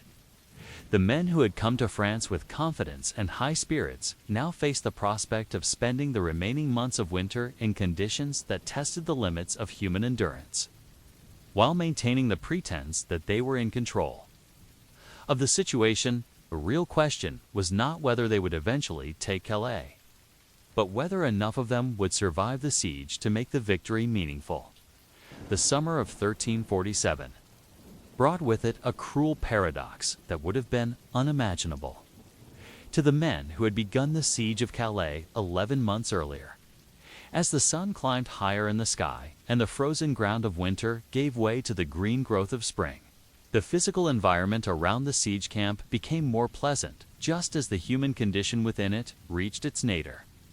Sir Hugh de Courtenay, now gaunt and hollow-eyed from months of inadequate nutrition, stood in the entrance of his tent and watched the morning sun illuminate a landscape that was both beautiful and horrifying in its contrast between natural abundance and human suffering. The marshes around Calais had exploded into life with the arrival of warm weather, filling with birds that had migrated north for the breeding season and plants that had survived the winter cold to burst forth in profusion. The air was filled with the songs of larks and the buzzing of insects. And the water that had been frozen solid just months earlier now reflected the blue sky and white clouds of early summer. It was a scene that would have been idyllic under other circumstances, but for the men of the English army. It served only to emphasize the extremity of their situation. The food crisis that had begun during the winter months had not been resolved. By the arrival of spring, and if anything, it had worsened as the siege entered its final phase. The supply ships from England had been arriving with increasing regularity, but their cargoes were now being consumed almost as quickly as they could be unloaded. The population of the camp had been swollen by the arrival of reinforcements sent by King Edward, who had returned to England during the winter to raise additional troops and supplies. But the increased numbers had merely added to the strain on the already inadequate food supplies. The daily ration had been reduced to a level that was barely sufficient to sustain life, and the men who received it were showing the visible signs of prolonged malnutrition. Their faces were gaunt and their eyes sunken, and their clothing hung loose on frames that had lost much of their muscle mass over the months of inadequate feeding. The physical strength that was necessary for military operations had been compromised, to the point where many men were unable to perform even the most basic tasks. And the effectiveness of the army as a fighting force had been seriously degraded. The psychological impact of the prolonged siege was perhaps even more severe than the physical effects. The men who had begun the campaign with confidence and high spirits now faced each day with the grim determination of survivors who understood that their situation was desperate, but who had no choice but to continue. The camaraderie that had characterized the early months of the siege had given way to a more individualistic approach to survival, with men hoarding whatever food and supplies they could obtain and viewing their companions as competitors for scarce resources. The discipline that had held the army together during the winter months had begun to break down as the siege entered its final phase. Desertions had increased dramatically, despite the harsh punishments that were imposed on those who were caught attempting to leave the camp. The men who remained were held in place not by military discipline, but by the knowledge that they had no place to go and no means of supporting themselves if they abandoned the army. The ships that brought supplies from England also carried away the sick and wounded, but space on these vessels was limited and reserved for those who were too injured to be of any further use to the army. The siege engines that had been the pride of the English army during the early months of the campaign had been reduced to a state of near collapse by the constant use to which they had been subjected. The great trebuchet that had dominated the skyline of the camp had finally succumbed to the crack in its throwing arm, collapsing in a shower of splintered wood and twisted rope that had injured several of the men who operated it. The smaller catapults and mangonels that had been used to harass the defenders of Calais were in little better condition, held together by improvised repairs that were more a tribute to the ingenuity of their operators than to their structural integrity. That the earthworks that surrounded the camp had been expanded and reinforced repeatedly during the siege, but they now resembled a maze of trenches and embankments that bore little resemblance to the neat defensive perimeter that had been constructed during the early months of the campaign. The constant digging and rebuilding had created a landscape that was scarred and unnatural, with hills of excavated earth and pools of stagnant water that served as breeding grounds for the insects that plagued the camp. The wooden palisades that topped the earthworks had been cannibalized for fuel during the winter months, and the defensive capabilities of the fortifications had been seriously compromised.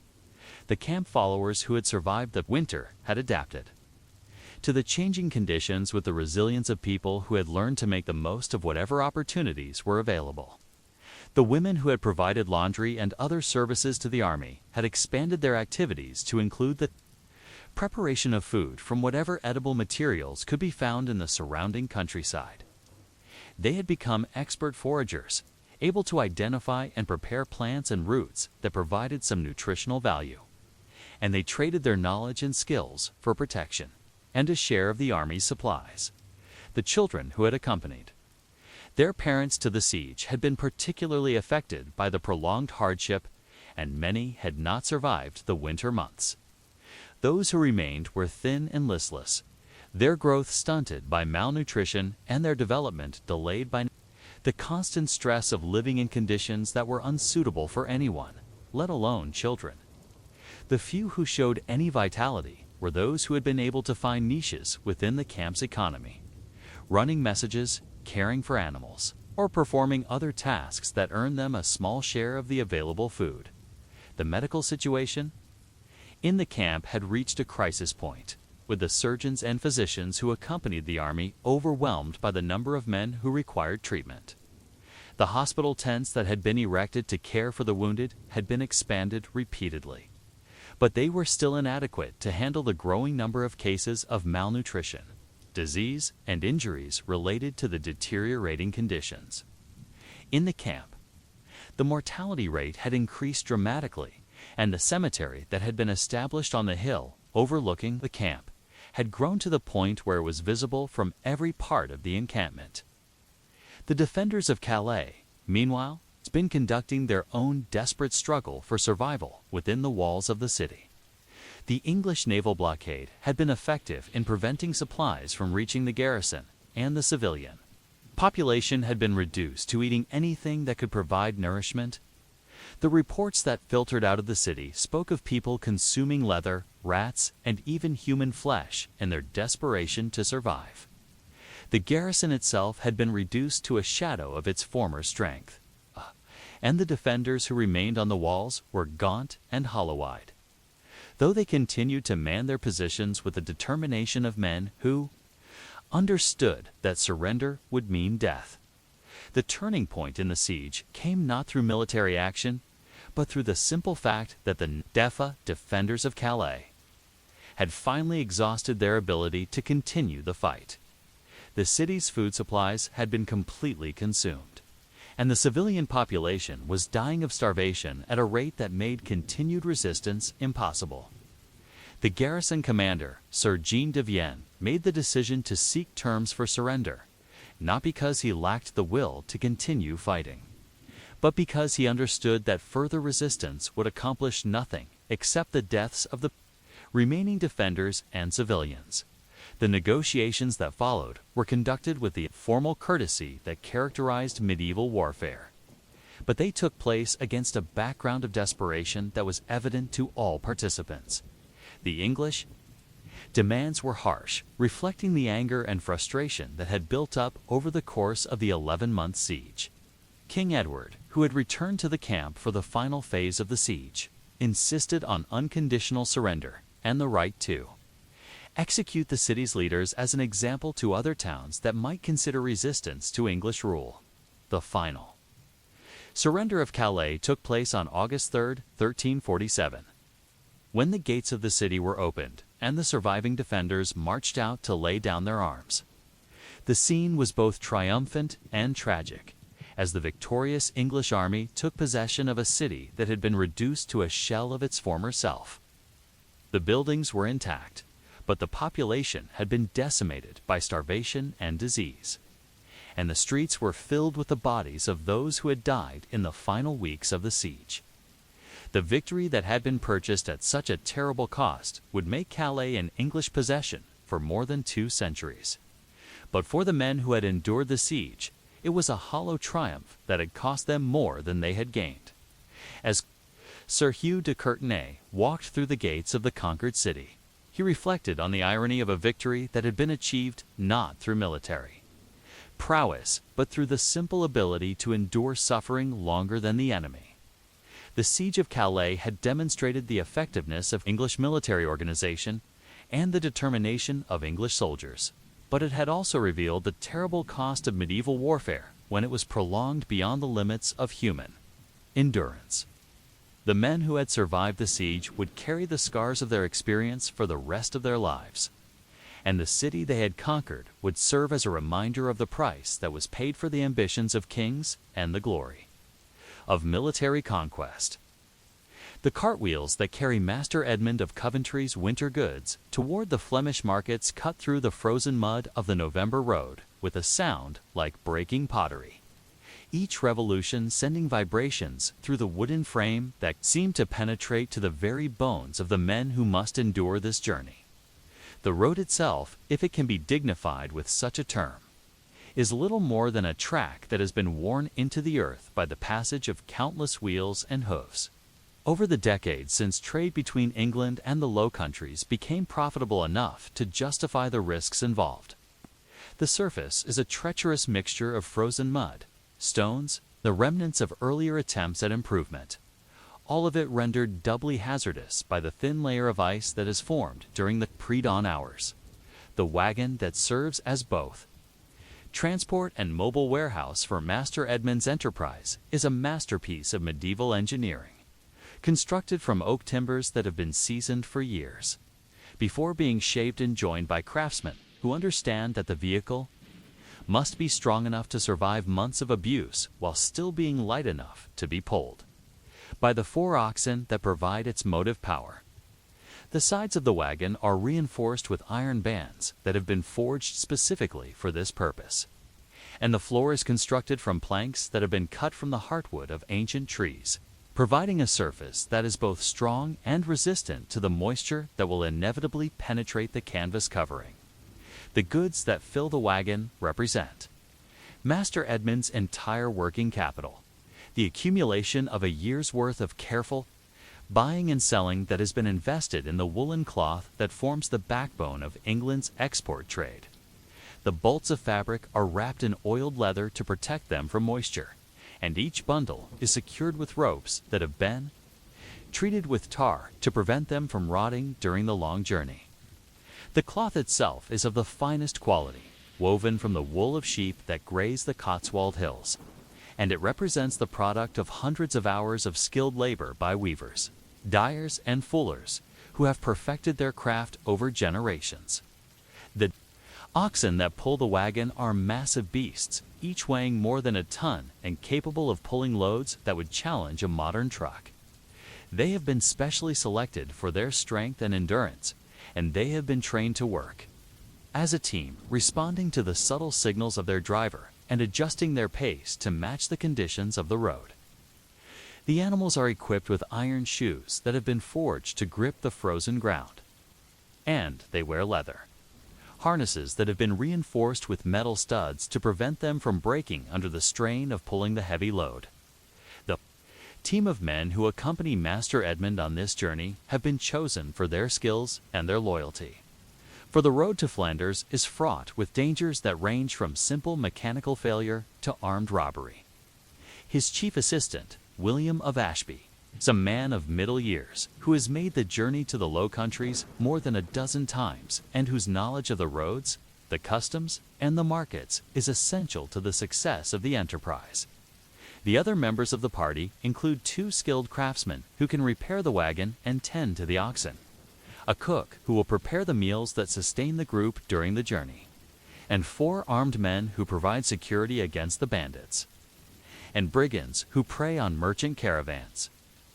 The provisions that have been loaded onto the wagon represent a careful calculation of the supplies that will be needed during the 6-week journey to the markets of Bruges and Ghent.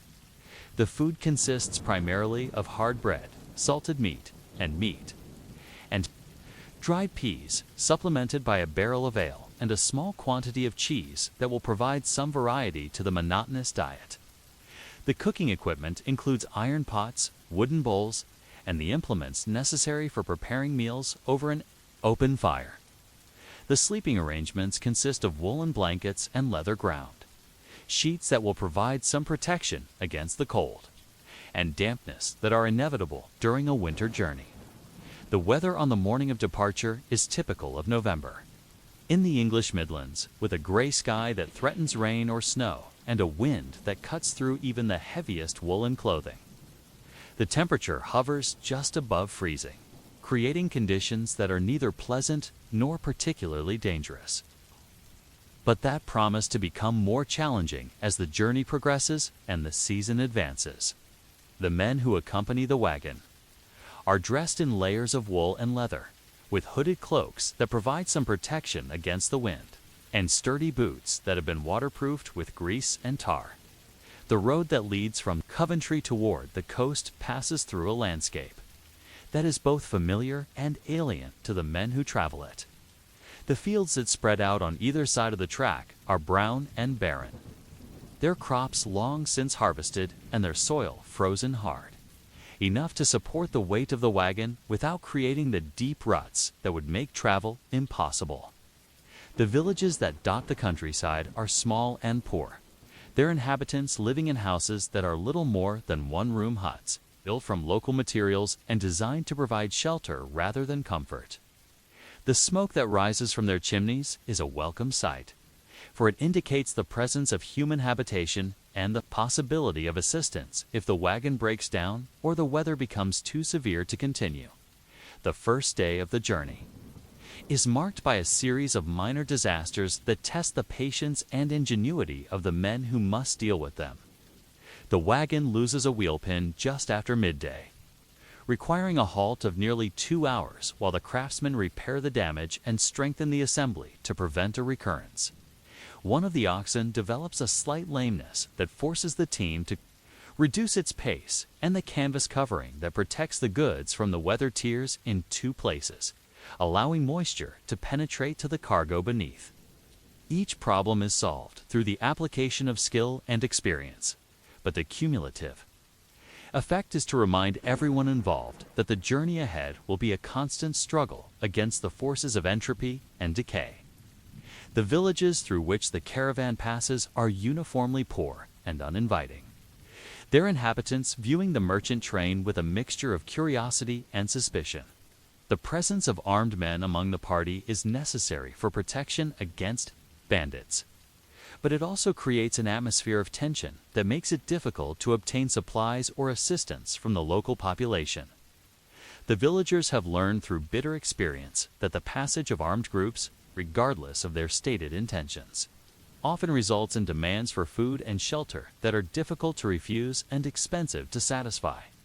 The accommodation that is available to travelers on the medieval road system is primitive at best, consisting of inns that are little more than large houses with additional rooms that can be rented to those who can afford them. The quality of the lodging varies enormously, from establishments that provide clean beds and adequate food to hovels that offer little more than shelter from the weather. Master Edmund's party, traveling with a valuable cargo that requires constant guarding, often finds it necessary to sleep in the open air beside their wagon, taking turns to stand watch through the long winter nights. The first night's camp is established in a field beside the road, with the wagon positioned to provide some protection against the wind and the oxen tethered nearby, where they can graze on what little vegetation remains available. The men arrange their bedrolls around a fire that provides warmth and light, and they consume a meal of bread and ale that tastes better than it might under other circumstances because of the physical exertion of the day's travel. The conversation around the fire is subdued, focusing on the practical matters of the journey rather than the broader implications of their enterprise. The security arrangements for the night are elaborate, with 2 men standing guard at all times and the others sleeping in positions that allow them to respond quickly to any threat.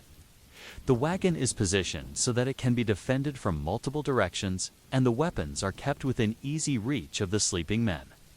The oxen, which represent a significant portion of the party's assets, are hobbled and watched carefully, for the theft of the animals would make it impossible to continue the journey.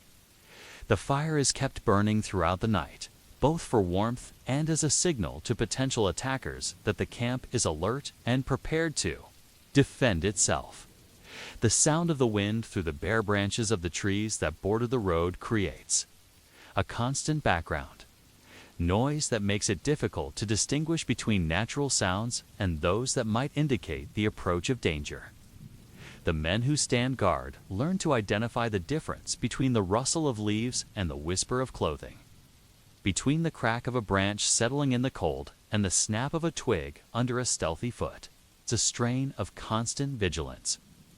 It is exhausting, but it is the price that must be paid for the privilege of traveling the medieval roads with valuable cargo, as the first night gives way to the gray dawn of the second day.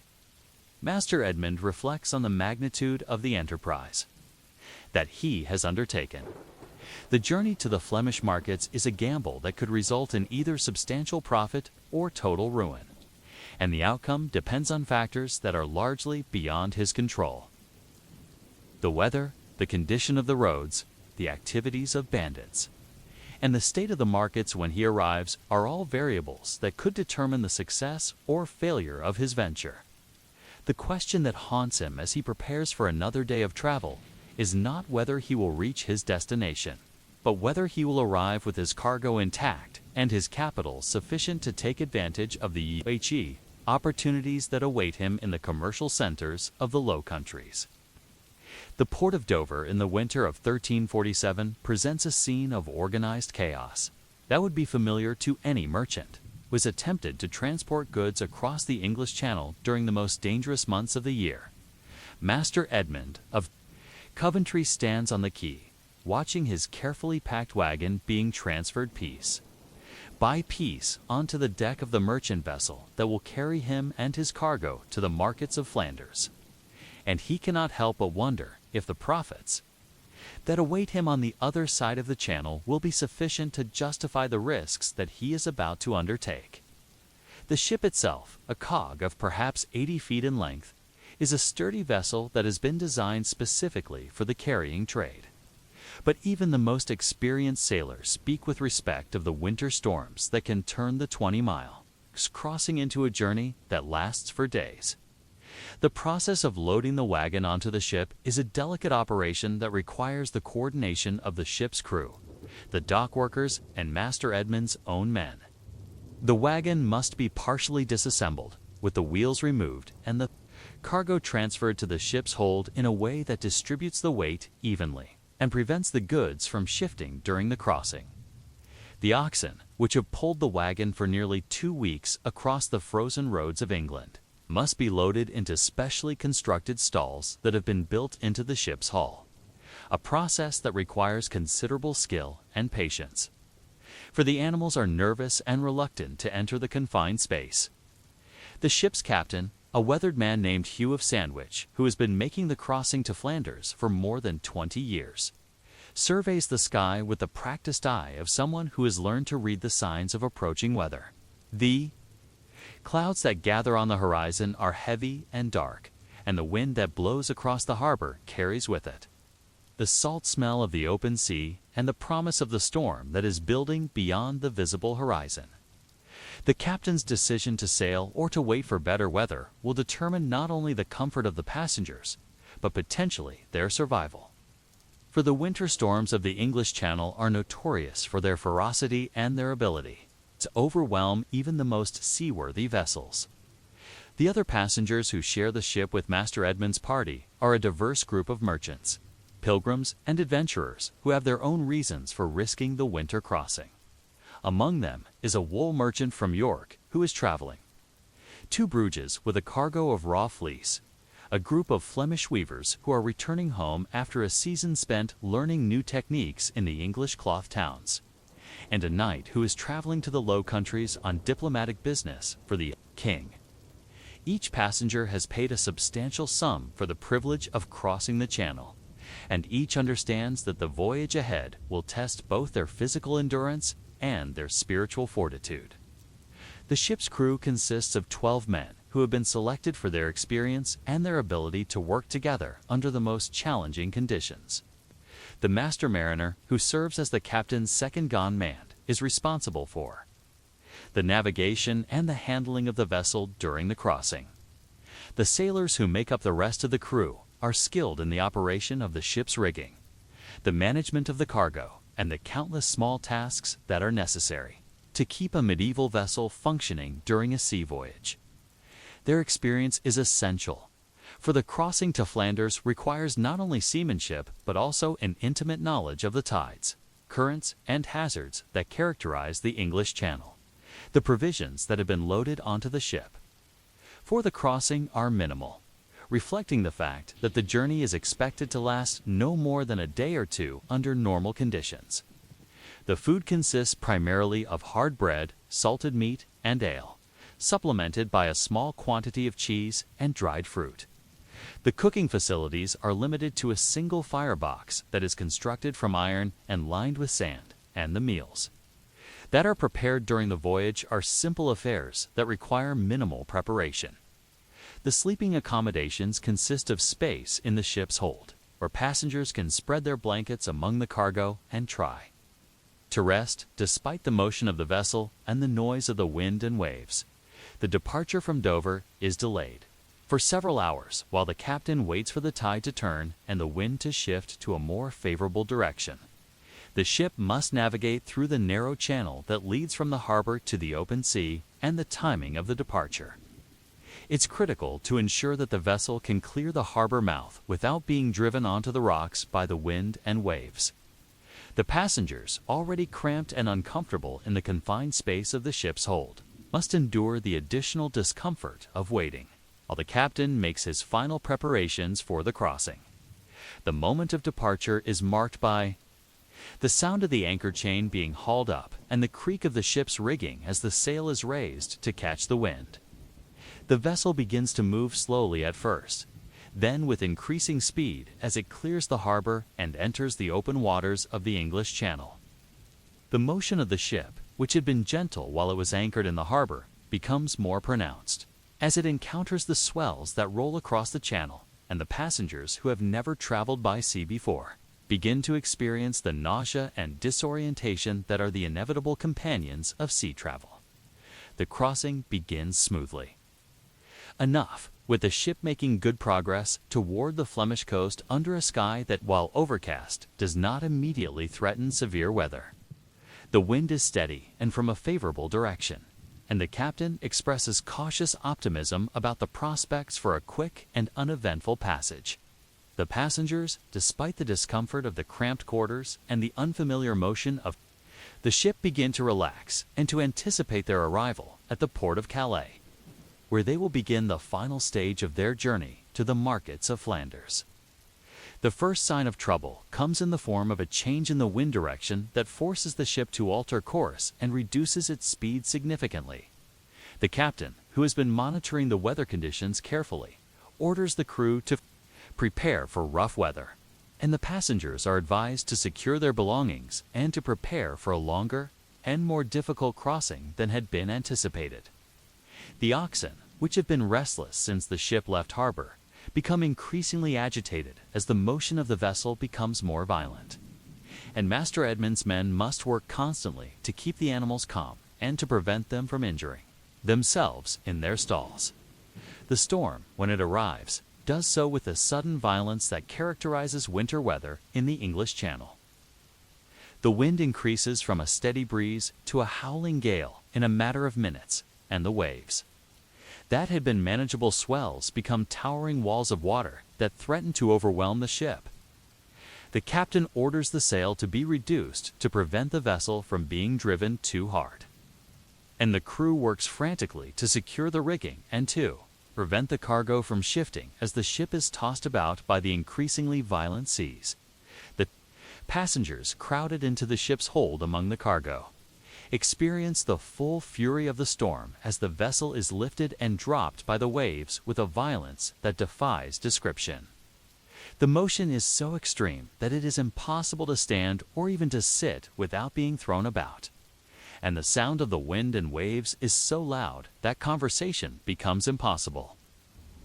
The oxen, terrified by the noise and the motion, struggle against their restraints and add their bellowing to the din that fills the ship. The smell of vomit and fear permeates the confined space, and the passengers who had been optimistic about the crossing begin to pray for their survival. The storm continues for nearly 24 hours, during which the ship makes little progress toward its destination and at times seems to be in danger of being driven back toward the English coast. The crew works continuously to keep the vessel afloat, pumping water from the hold and adjusting the rigging to match the changing conditions. Passengers, unable to eat or sleep, endure the ordeal with the stoicism of people who understand that their survival depends on the skill of the crew and the seaworthiness of the ship. several of the passengers become seriously ill from the combination of seasickness and fear.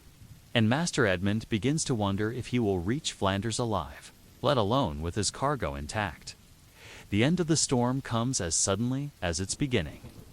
With the wind dropping to a whisper and the waves subsiding to a gentle swell that allows the ship to resume its course toward the Flemish coast.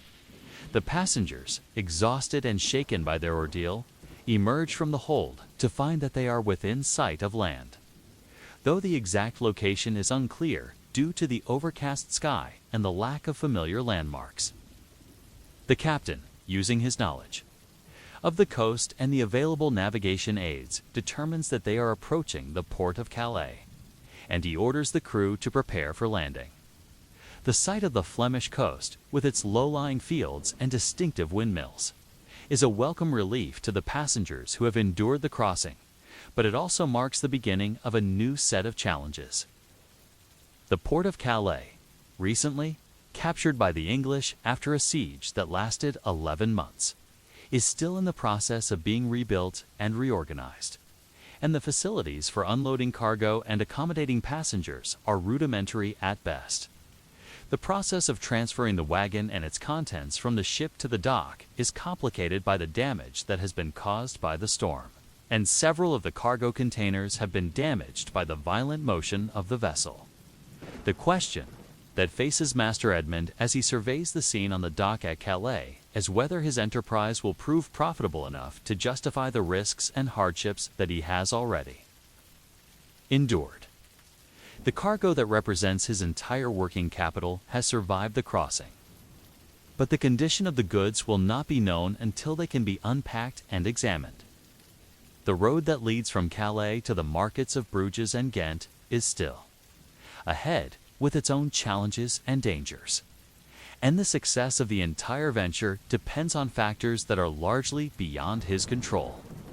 The winter crossing of the English Channel, which had seemed like the most dangerous part of the journey, now appears to have been merely a first of many trials that await him in the commercial centers of the Low Countries.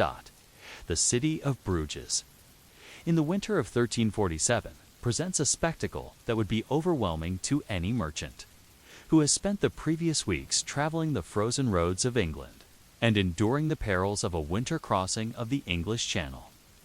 Master Edmund of Coventry, standing in the central market square as the morning sun struggles to penetrate the gray overcast that has shrouded the city for days, surveys the scene before him with a mixture of awe and calculation that characterizes a man who has invested everything he owns in the hope of profiting from the commercial opportunities that await him in the Low Countries. The square itself is a vast open space, paved with stones that have been worn smooth by the passage of countless feet, and it is surrounded by buildings that rise 3 and 4 stories into the sky, their elaborately carved facades proclaiming the wealth and sophistication of the merchants who have built them. The market stalls that fill the square are arranged in neat rows according to the type of goods being sold, with the most valuable commodities occupying the positions closest to the center of the square, where they can be seen by the greatest number of potential customers. The cloth merchants, who form the backbone of Bruges' commercial life, have their stalls arranged in a long line that extends from the Guildhall to the cathedral, and the bolts of fabric that they display represent the finest products of the weaving centers of England, France, and the Low Countries.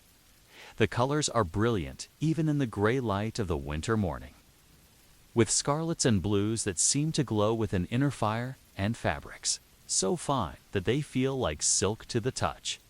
The process of establishing himself in the market requires Master Edmund to navigate a complex web of regulations, customs, and commercial practices that have been developed over centuries of trade between England and the Low Countries. The Guild of Cloth Merchants that controls the market is a powerful organization that jealously guards its privileges and expects newcomers to demonstrate both their financial resources and their understanding of the established procedures. The fees that must be paid for the right to sell goods in the market are substantial, and they must be paid in the local currency, which requires Master Edmund to exchange his English silver for Flemish coins at rates that are determined by the money. Changers, who operate from small booths around the perimeter of the square. The accommodation that is available to foreign merchants in Bruges is both expensive and limited, reflecting the city's position as one of the most important commercial centers in Northern Europe. Master Edmund has been able to secure lodging in a house that caters specifically to English merchants, a 3-story building that has been constructed around a central courtyard, where goods can be stored and guards can be posted to protect them from theft. The rooms are small and sparsely furnished, but they are clean and relatively warm, and they provide a secure base from which to conduct business in the city's markets. The other English merchants who share the lodging house with Master Edmund are a diverse group, ranging from experienced traders who have been making the journey to Flanders for decades to young men who are attempting to establish themselves in the international trade for the first time. The conversations that take place in the common room of the lodging house are filled with discussions of prices, market conditions, and the political developments that can affect the profitability of trade. The information that is exchanged in these informal gatherings is often more valuable than what can be learned from official sources. For the merchants who participate in these conversations have a direct financial interest in understanding the forces that shape the commercial world. The process of selling his cargo proves to be more complex and time-consuming than Master Edmund had anticipated. The woolen cloth that he has brought from England is of high quality, but it must compete with similar goods from other English merchants as well as with the products of the local weaving industry. The buyers who examine his goods are knowledgeable and demanding, and they are not hesitant to point out flaws or to negotiate aggressively for lower prices. The negotiations that take place over each transaction are lengthy and detailed, covering not only the price of the goods, but also the terms of payment, the delivery arrangements, and the guarantees that are provided against defects or damage. The financial arrangements that govern trade in Bruges are sophisticated and reflect the city's position as a major commercial center. The payments for large transactions are often made not in coin, but in the form of letters of credit that can be redeemed at other commercial centers, allowing merchants to transfer funds without the risk and expense of transporting large quantities of gold and silver. The system requires a high degree of trust between the parties involved, and it is supported by an extensive network of banking houses and money changers who specialize in the international transfer of funds. The social life of the foreign merchant community in Bruges is centered around the guilds and lodging houses that serve their particular trades and nationalities. The English merchants have their own guild hall, a substantial building that serves as both a commercial center and a social club, where they can meet with their compatriots and conduct business in an environment that is familiar and comfortable. The building is equipped with a great hall where meetings and celebrations are held, private rooms where confidential negotiations can take place, and a chapel where the merchants can attend religious services conducted in English by a priest, who has been brought from England specifically for this purpose. The winter weather in Bruges is harsh and unforgiving, with temperatures that remain below freezing for days at a time and snow that falls frequently and heavily. The city's location near the North Sea means that it is constantly swept by winds that carry moisture and cold from the water, and the narrow streets and tall buildings create channels that funnel the wind and intensify its effects. The merchants who must conduct business in the open air of the market square are forced to wear multiple layers of clothing and to take frequent breaks to warm themselves by the fires that burn in braziers scattered throughout the market. The political situation in Flanders adds an element of uncertainty to the commercial activities of the foreign merchants. The region is technically under the control of the French crown, but the cities of Flanders have a long tradition of independence and self-governance that brings them into frequent conflict with their nominal overlords. The ongoing war between England and France has complicated the situation further, with the English merchants finding themselves in the awkward position of trading with cities that are theoretically allied with their enemies. The commercial relationships that have been built up over decades of trade are strong enough to survive political upheavals. But they require constant attention and careful management to prevent them from being disrupted by the changing political winds. The opportunities for profit in the Flemish markets are substantial, but they are balanced by risks that can quickly turn a profitable venture into a financial disaster. The prices of goods fluctuate rapidly in response to changes in supply and demand, and a merchant who is not careful about timing can find himself buying at high prices and selling at low ones. The competition among merchants is intense, and the established traders have advantages of knowledge and connections that make it difficult for newcomers to compete effectively. The costs of doing business in Bruges are high, from the fees that must be paid to the guilds to the expenses of lodging and transportation. And these costs must be factored into any calculation of potential profits. The process of converting his profits into goods that can be sold profitably in England requires Master Edmund to develop a thorough understanding of the English market and the preferences of English consumers. The Flemish merchants who specialize in exports to England are skilled negotiators who understand the value of their goods and are not easily persuaded to accept unfavorable terms.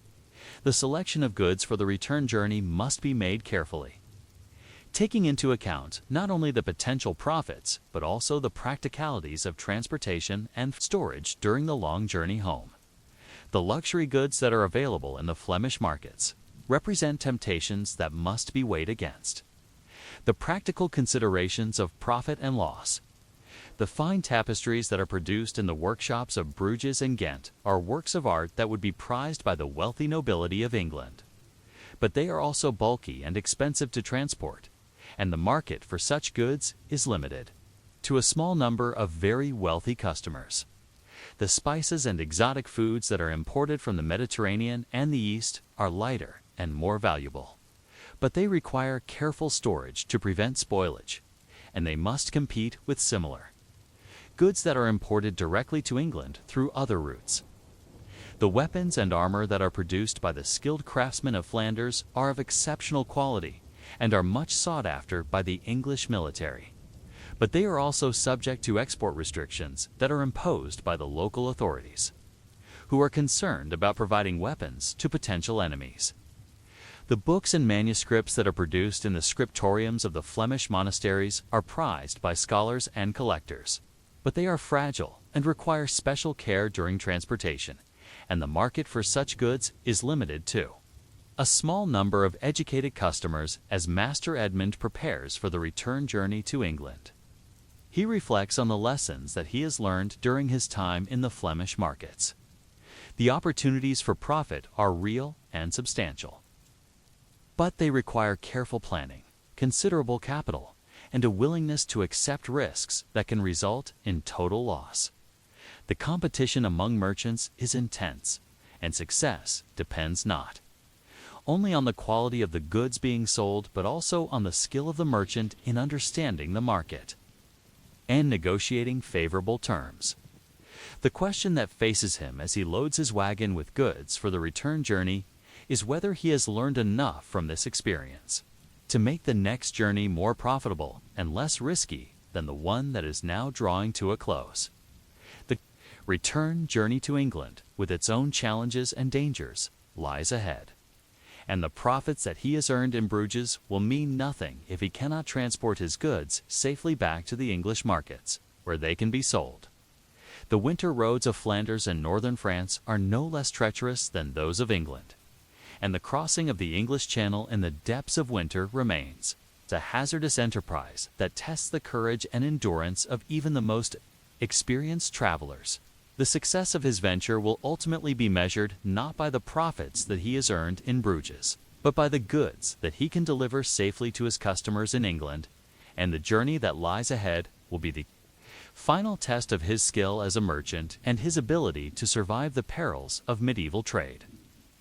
The dawn that breaks over these four medieval scenes: the knight's tent at Crécy, the monastery cell at St. Albans, the siege camp at Calais, and the merchant's lodging in Bruges, it's a world where survival itself was a daily victory against forces that modern life has rendered almost unimaginable.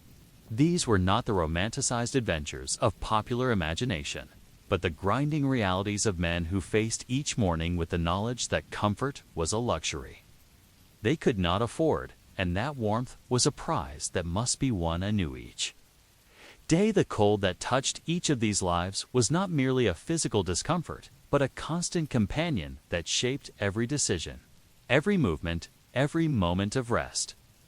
It was the cold that woke Sir Geoffrey before dawn at Crécy, that drove Brother Thomas from his straw mattress to the stone floors of the monastery church, that turned the siege camp at Calais into a test of endurance rather than military prowess, and that made Master Edmund's journey to Flanders a gamble with death itself.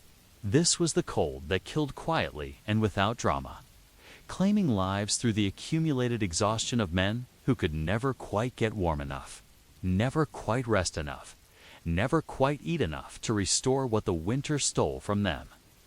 Each night, yet in this harshness, these men found something that our more comfortable age has perhaps lost: the knowledge that survival is not guaranteed, that each day is won through effort and endurance, and that the simple fact of waking to see another dawn is cause for gratitude rather than complaint. They discovered reserves of strength they did not know they possessed, and they learned that the human spirit, when tested by circumstances that would seem unbearable to modern sensibilities, can endure far more than we might imagine possible. The question that echoes across the centuries from these frozen tents and stone cells is not whether we would have the courage to face such hardships, but whether we have lost something essential in our flight from discomfort. In our heated homes and insulated lives, have we traded the hard-won wisdom of our ancestors for the soft ignorance of those who have never truly been tested? The men who shivered through these medieval winters knew something about the value of warmth, the price of survival, and the meaning of perseverance that our comfortable age has forgotten, and perhaps, in the end. That is the most important lesson these boring details of historical discomfort can teach us, that the greatest victories are often the quietest ones. Won not on battlefields or in markets, but in the simple act of enduring, of continuing, of facing each cold dawn with a determination to see it through to dusk. The knights and monks and merchants who populate these stories were not heroes in the modern sense, but they were something perhaps more valuable. Survivors who understood that life itself is a privilege that must be earned anew each day, and that the warmth we seek is not just a matter of physical comfort, but of the human spirit's refusal to surrender to the cold indifference of a world that owes us nothing and gives us everything.